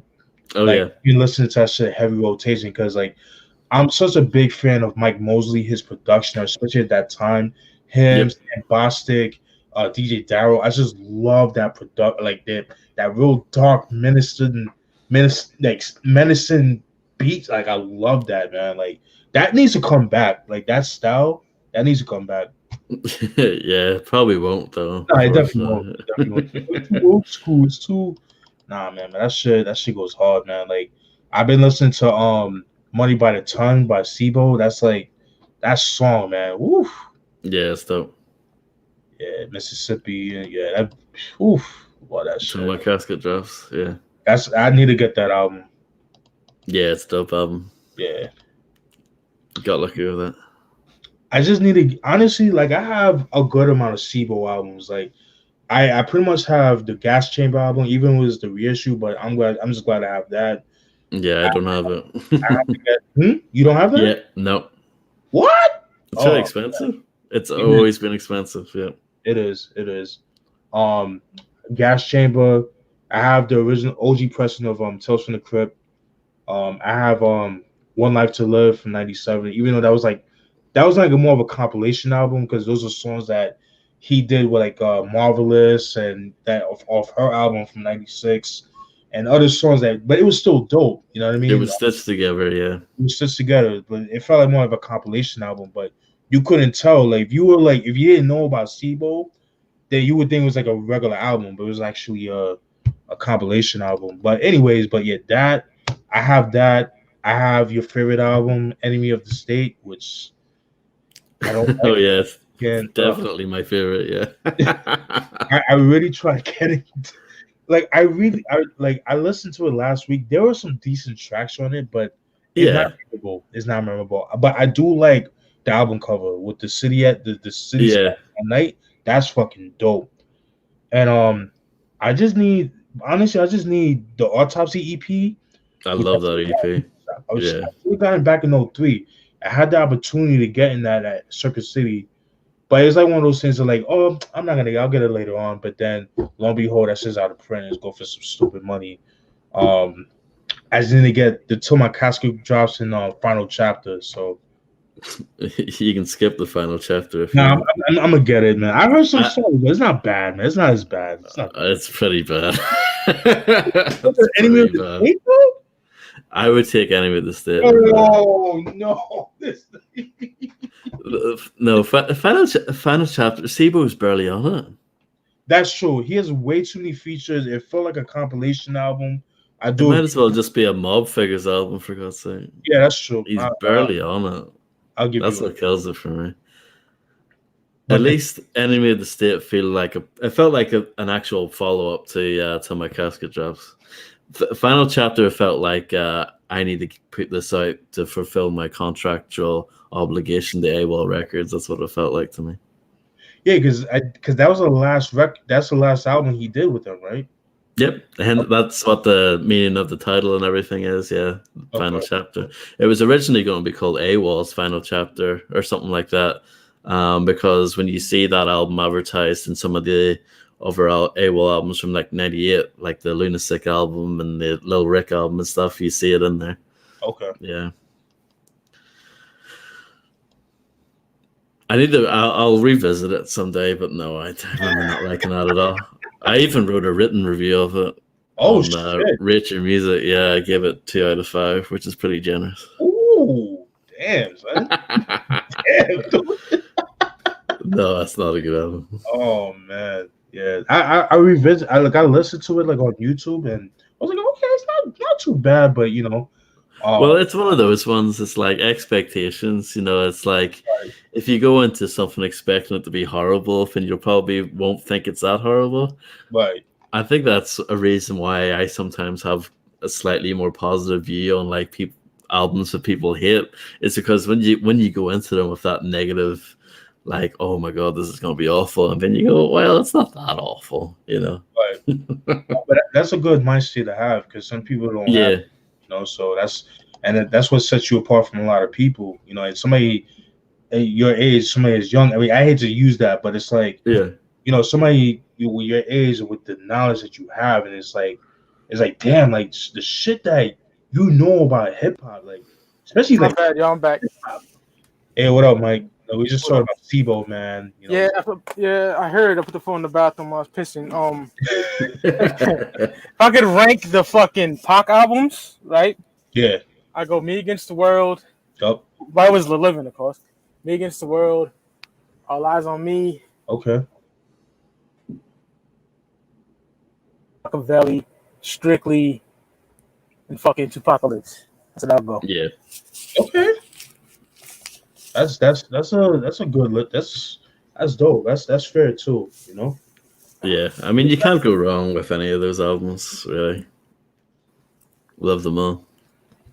I'm not crazy about Machiavelli like that. It got some good songs, but I'm not like overall crazy with it. I know me and Rick are the minorities in the group when it comes to that, but yeah, but it got some dope joints like Blasphemy, White Man's World. I love Crazy. Crazy's my joint. Crazy's dope. Yeah. I think it's a song called like Bombs Away or Bombs First. Bomb First, yeah. Yeah, that shit goes hard. But yeah, man. Yeah, that fucking Ox code came out. My bad. Oh yeah, shit, that's all good. Did you hear my ranking or no? Yeah. We heard your ranking. Yeah, man. So those are pretty much the SIBO albums I need to get. So I need to get to my Cassie Drops, the Autopsy EP, and the Final Chapter, and I'm pretty much good on the rest of the SIBO albums. And the one thing I didn't like about Final Chapter, there was no Mike Mosley, no Sam Bosch, no Studio One. Yeah, exactly. See, it sucks. Hoping that the federales don't raid. Yeah, but I see their attempt to try to make those kind of beats, Yes. You know what I mean? But it's not bad. I have to listen to it, but I liked it for what it was. Like, it's no Tales of the Crypt or no. Oh hell no. Not to Live. Nah, this is not even touching that. It's not even a fucking crumb next to those joints. But yeah, but I think SIBO, he definitely deserves a lot of flowers. He's another dude that put in work for the West, at least the Bay Area, I can just say. And yeah, that's pretty much it, man, with SIBO. Yeah, even though he's from Sacramento, it's like it's close enough, it's still Northern Cali. Yeah. So yeah, absolutely. And the fact that like Mike Mosley and I think DJ Darryl, they were both from Oakland, and Sacramento, Oakland were beefing too. So the fact that because so at the time, so for them to actually make music together, that takes balls too. And then I credit Master P for doing that, because Master P, like when we watched the No Limit Chronicles, like for him to do that West Coast Bad Boys, that like that's for, I didn't know that they were beefing like that. Like, that's crazy. So for them to bring the hottest rappers in those towns, like Jay-Z, the Bigger Figure, and all these cats, and to bring them into the limelight, I thought that was pretty dope. So, and I think Master P doesn't get the props when it comes to that, the credit for that, in my opinion. Yeah, definitely.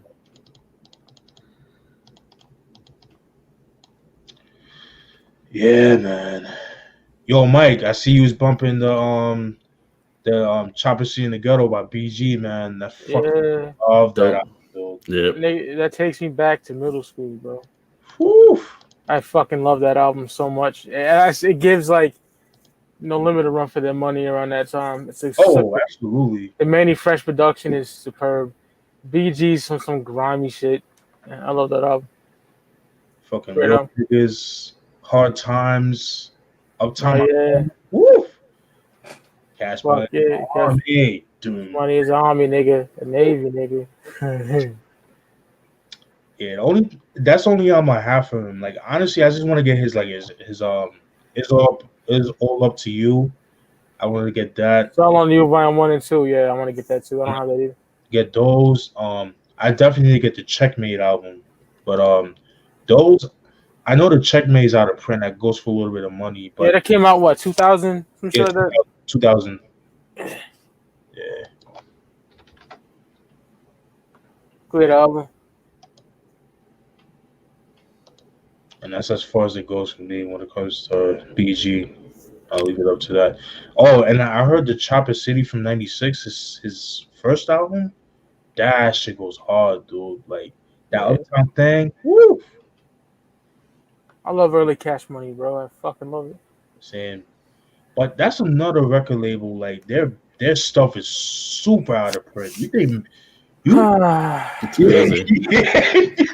I told you what happened, right? I put at least 25 CDs in a note on my phone, like to get, and all them shits was like, shit, I don't want to pay, my nigga. So I'll be honest right now. If it's new, probably I'll get it. Like Riggs, Mooch, or the Cloth, my favorite crew right now. Outside of Griselda, if they put out shit, I'm copping. But like old school classic shit, nigga, I'm done, bro. I can't get it. Right. Yeah. And I don't have the fucking passion to get it no more, nigga. Takes 50 years to get here. Yeah. Because of COVID, I was like, fuck this shit. Yeah. I mean, maybe one day I'll start getting CDs again, I'll call someone to get it, but if it's at a good price. Yeah. Yeah, I feel. You rip it, see your phone, your computer, you put it in a box, it just collects dust. I'm sorry. That's how I feel about shit nowadays. It's dope to have hard copies. Yeah. But nigga, I live in a shoebox apartment, 2-bedroom apartment, and I got over 4,000 CDs, bro. So. Jeez. Yeah, that's like 4 times what I have, and even I feel like I have too much sometimes. Yeah, and I've been collecting since technically since 1995 cassettes. Yeah. CDs since 1998. I've been collecting nonstop, never stopped. So this is a point where because I'm the type of nigga that I'm not trying to brag. I got like most everything. You know what I'm saying? It's just like these obscure rap a lot, No Limit albums, like the little No Limit albums I need. Like that's the shit I want. Shit, you lucky to just have those, man. Yeah, like I said, I'm good with what I have, my nigga. I have shit. Yeah. Yo, Mike, do you have the Trey 8 album from '95? Nah, nigga. Oh. I need to go on the block and fucking resurrect Pablo, my nigga. Yo, I heard some joints on that shit. It's hard, right? That shit is grimy, son. Yeah, his voice is so ill. It's like that grimy. Dark, I got it in my Apple Music though. Shout out to them niggas. I think I might just have to do that. That's what I did with the Childlicious, man. The Char joint. That shit goes hard, man. I just download this shit, throw it on my phone, my nigga. You feel me? Because I probably got no room left, so yeah. I need to send y'all niggas an album. Y'all niggas better listen to it, bro. Riggs and Future Wave. I'll listen to it. Oh my god, nigga. This is 95 feels, my nigga. You feel me? Ooh. Yeah. Riggs is from Rochester, New York. He's in a crew called The Cloth. And they're fucking incredible. You feel me? Like, Jesus Christ. I'll send it to y'all. Because I know you like that Aldivino and Future Wave, Yep. So. Cataclysm? Yeah, Cataclysm, yeah. This substance abuse is just filthy, bro. You like it. The Vinny Paz on there. Daniel's son on there. Yeah, it's crack. Yo, no, go ahead, brother. I was gonna say, what's your thoughts on the Aldivino Muggs album, The Kilogram, I think it's called. That shit filthy. Yeah. I like that. Money on your hat. Yeah. Money on your hat. Yo, Jabba Jaws is my shit. With Estinak. Woo! Yeah, it's just hard. Try me, son. Al Davino needs to do an album with Mon Placebo. Oh shit! Yeah. Yeah, yo. Let's not. No, you got that dusty, grimy shit, Hell yeah. and I can hear that nigga being like, yo. You know how he does that shit. Yeah. That nigga's ill. I like him. White boy from fucking Lynn. I think he's from Lynn, Massachusetts. I think he's from there. But he's like sporadic, my nigga. I love that nigga. Yeah, he's dope. Yeah, you would like, yo, Russ, you would love Riggs and Mooch and the Cloth Crew. You would love these niggas. I'm telling you. I don't doubt it. Yeah, I'm sending you some shit tonight. You will get your wish tonight. Yup. Skeptics, nigga. We're live, pal. What a fucking dummy. When I was a kid, I liked Sid, but Jesus Christ. Oh yeah, that's my favorite era of him. You know, Psycho Sid. You know? Oh hell yeah, 96. Oh yeah, 95. Yeah, 96 was a dark year overall, man. Yeah, man, I love that year. That's a fantastic year. Apart from TL Hopper and all that. Oh yeah, fuck that shit. But my number one nigga was on top of the game. Shawn Michaels. Yeah. Feuding with Bret Hart and shit. NWO. Yeah, NWO taking over. Wu-Tang fucking killing shit as well, you know. Iron Man. Yeah, Iron Man is life to me, my nigga. You feel me? That's my favorite album from him, man. Ghostface is my favorite rapper, probably. It goes back and forth. You know who my top three are. Yep. That's a good problem to have. Yeah. Peace, Kiana. What up? It's your girlfriend Wanda. She drives a green Honda with legs like Jane Fonda. Like that 260. Yeah. Oh man. Faster Blade. Son. Oof. Like you say, Steve. That's when Ray was spitting those geographies. Yo, Nick, like, son, again, like, that's what people don't. I really hear people talk about that. Like, I don't know, because, like, I guess growing up, like my favorite subject in school was like geography and history. Yeah. So like, I hear him like doing like the geography references. Like that shit was amazing to me, man. And, like, but he made it sound so gangster. Mm-hmm. Yeah, because the other niggas be like, you know, I copped a brick and moved it, but Ray tells you where he got the brick from. Right. You know? Like, oh, man. I say this like a broken record. Wu-Tang is my favorite music, period. And I'm over everything. So, I mean, mm-hmm. Yeah. That nigga Capadonna caught a body on that new Muggs. Y'all hear that? Nah, I didn't hear it. Oh, man. He's spitting like it's 96. Oh, shit. Okay. Rome Streets on there, that nigga isn't. Oh, my God. His wordplay is stupid. That new Ransom crime scenes that dropped yesterday is fire, too, bro. Also, that fucking the Conway Deluxe, man. Yes, yeah, check those out. You hear that Roy Oysters, Ross? No, I need to check it out. Oh man, yeah, that shit's stupid, bro. Rap ain't dead, nigga. We're in a good place. Far from it, I find it impossible to keep up with new shit. Yeah, that I give you that, Ross, because it's like this shit reminds me of like No Limit back in the late '90s. This is putting out 30 albums a month. It's like it's hard to keep up. Well, Flea Law needs to calm the fuck down. You know Yeah. He's I don't know. He's hit or miss for me, man. I personally love him. I love him. Yeah. I just think he needs to chill the fuck out. I do want to hear that Havoc album he has out that he's coming out with. Yeah, me too. Nigga, that Juvenile Hell. Oh, love it. Havoc, man. That sounds like some 96 shit, bro. Some fucking Hell on Earth shit. Yo, I love Havoc, man. He's one of my favorites, as you guys can tell. Who's your favorite rapper, like, currently? We never really talk about new shit. Like, who's your favorite rapper, like, right now? I mean, would you count Mayhem? But he's not really putting shit out right now, so... Mayhem's nasty, but... Yeah, he's one of my favorites, man. Like, current rappers, but, probably Conway, man. Yeah, it is mine. Yeah, I know that's cliche, but, yo, there's just something about him. He's just that grit. that natural grit that he has, man, it's just like phenomenal. It's just I love it. On that Roy Oasis, he said, my crack comes in little pieces. All my guns are Middle Eastern. Like, Oof. the nigga's a problem, bro. Willie the Kid. Oh, he's so Yeah, I love Willie the Kid. A lot of Dark Man's little brother. Yeah, oof. See, a lot of Dark Man, he needs to stop making these fucking down south shit, man. I mean, no shots to the south. It's like, come on, man. Like, yo, come out to the dark side, man. Yeah, it's not what we want from him now. Hey, fucking DJ Drama, Gangster Grills, man. Okay, we've been doing that for 10 years now. Like, come out to the dark side, man. I'm gonna put my top 25 albums of the year up and upload it. Probably get Ricardo on an episode with me or something. Word. And that Stove God Cooks Reasonable Drought is stupid. J Royale. Oh yeah, that's my favorite album of the year.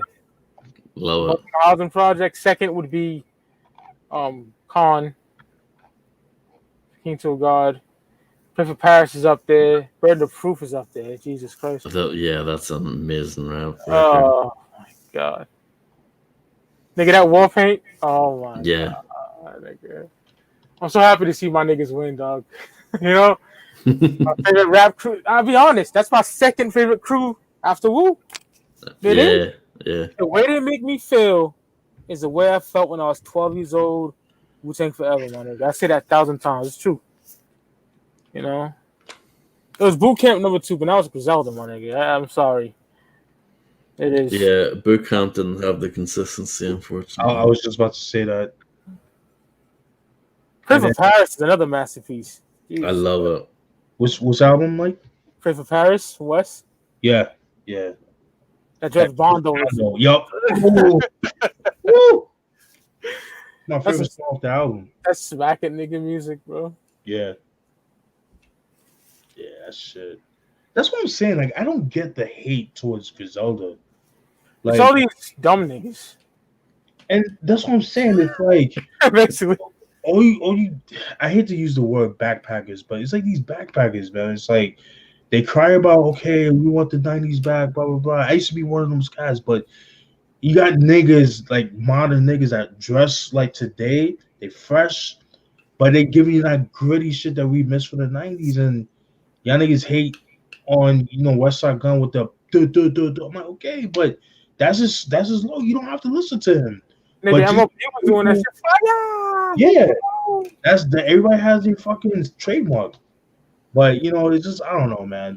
Like I don't know. Like, I feel like they set the blueprint of, like, the modern mainstream rappers to go harder again. I think they definitely put that in everybody's back now. Like, you have to pay attention to it. I mean, to have a mixtape in the middle of Times Square, like, nobody has done that before. Yep. And that mixtape is absolutely phenomenal. Hitler 7 is Hitler stupid. 7, yeah. Oh my God, retarded. From 2015 to now, them niggas ain't let me down yet, other than Boldy, unfortunately. You know what I'm saying? Oh, another one I remember you But nigga, Boldy just put out a fucking boom bap album with this nigga name, I forgot his name. It got Riggs and Mooch on it from the Cloth. It got Ito on it. It got Stove God on it. It's amazing. Yeah. I'm so sorry though. What are you gonna say, Steve? No. I was gonna say that another project I remember you said a while back you didn't care for was the joint that West Side Gun did with Mr. Green. I remember you didn't care for that. Yeah, I don't care for that. But then West Side on IG Live said, "Nigga, that ain't my album. That album's a fluke." That's what he said. Oh wow. So, I don't know. Maybe he's just owning it for some reason. I don't know, because some niggas just take his shit and put it out. I never seen West promote that. Ever. I don't like it. What was it called again? I forget, brother. I forget. Oh, Fly God is good all the time. Yeah. Yeah, something like that. Yeah. And they got that Griselda stamp on the back, though. So. Yeah, you can't win with these people. Hey, fuck it. It's not for everybody. And I like it that way anyways. I don't like when shit is too accessible. Man. You know how it is, man. Like, oh yeah. I used to be like that. Like, Griselda's mine. You know what I'm saying? Griselda, that's our shit. But now I'm listening to Conway. I'm like, that's fire. You know? I'm happy for these niggas, man. They make There's a high stick- quality rap music. Go ahead. No, I was just saying. My bad. I didn't mean to cut you off. No, it's all good, brother. I was just saying. This is one they don't like. They don't end up like action bronze into it. Like they get. Oh my god. You know what I'm saying? Like I kind of figured it was gonna happen, but I don't think with these guys they would have done because they would have done with Shady and they didn't. They if anything, this shit got more dark and gritty. Nigga, what Machine Gun do was the hardest rap record in 15 years, mainstream wise. Right. Yeah. That album is filthy. It's sad because once upon a time, Bronson was my favorite rapper. I love Action Bronson. Right. Blue Chip series, well done. Where Shannon is. Red Chandeliers. And then he got these struggle bars now. You know what I'm saying? Yeah, he's just. Where I stuffed the coke in the ass of a pit bull or some weird dumb shit he's saying. You know? Yeah. His beats are not that fire no more. Yeah, Bronson is done for me. Yeah, I've always been more of a Mayhem fan. Oh, Mayhem, my favorite. Mayhem like a Coogee rap type nigga. Yeah. Yeah. Yeah, you know about Mayhem, Ross, obviously. You got that the Muggs album. So Yep. I could not. I would love to get a hard copy, but that's just out of print. Nigga, Conway verse on that fucking. I forgot the name of the song, but that's. Oh my god. Aqua something. No, that's not a fucking Esquire. Excuse me. The Hashinins. Yeah, Hashish, I guess. I don't know. Some shit like that. Yeah, that shit goes hard. That beat, it reminds me of like some Cypress Hill shit that they would have made in the late 90s. Yeah. Yeah. The doom. Yo, that's woo. Well, next year we getting Riggs and Muggs. Ooh. We getting Rome Streets and Muggs. Ooh. I can't wait for that. I want Conway and Muggs, nigga. Oh. Like he did shit for them. Mad shit for Griselda. Oh yeah. I can see that. Yeah.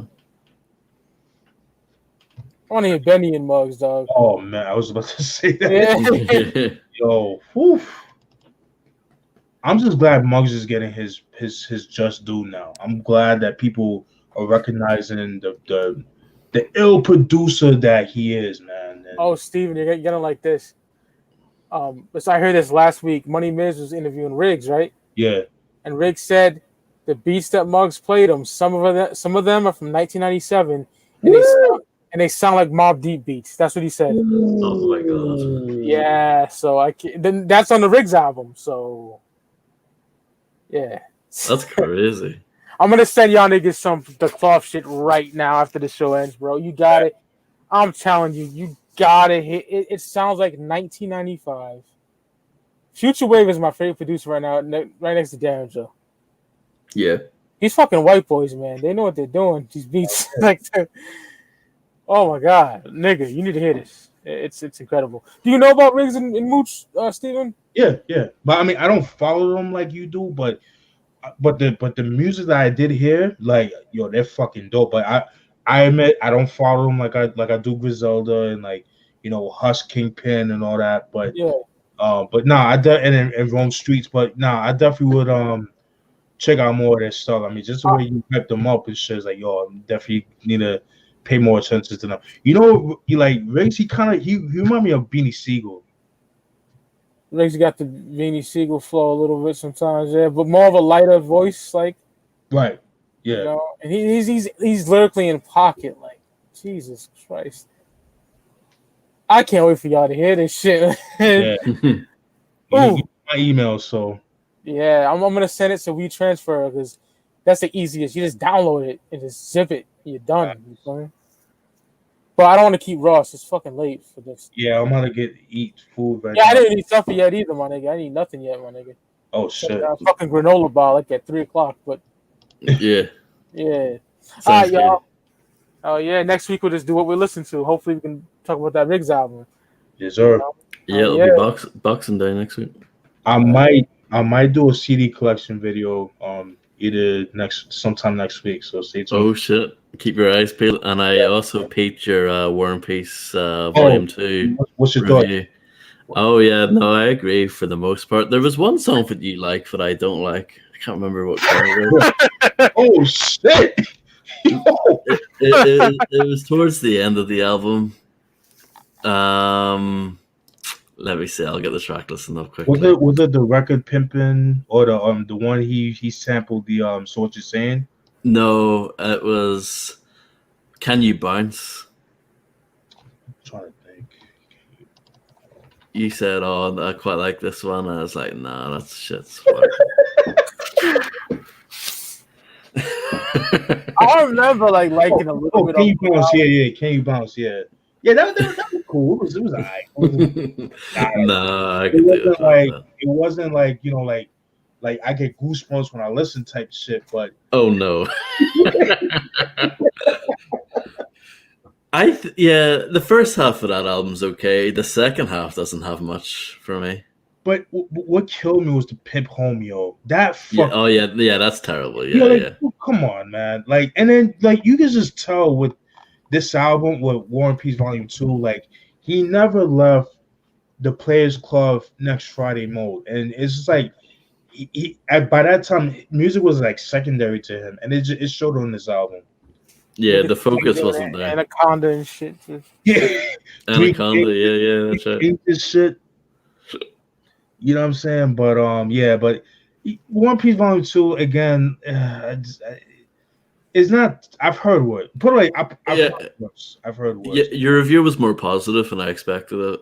Actually, I'm shocked too. But that's what happens. Like when you get older and you listen to music differently, then it's like, oh, okay, oh shit, like I didn't see it this way. So, but but MC Ben with Hello, he had the best version of that track. Oh yeah, I agree. Making second to none shit like quick. Yeah, no, that's dope. Ooh. What was I gonna say? I think a part of that too is like, I think a lot of people these days have this mentality where it's like, it's either dope or it's shit.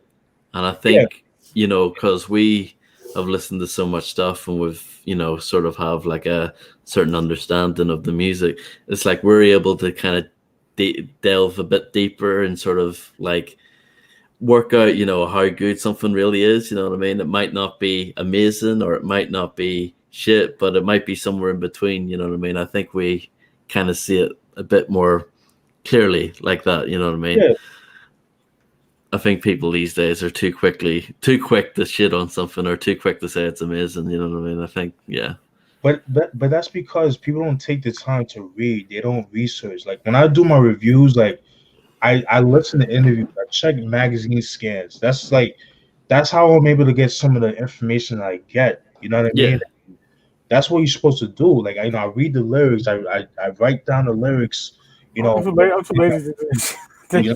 But yeah, man. But I definitely agree. People don't take the time to listen to music, and it's just like people just want to have clout and just be like, oh, this shit sucks, but it's like they don't give reason. It's like I gave my reason why. It's like it's just I felt like he was disillusioned with the music at the time. Like he's just more focused on film more than music. It was just secondary. Yeah, like, he still got it. The nigga could still rap. He's like one of the illest MCs of all time.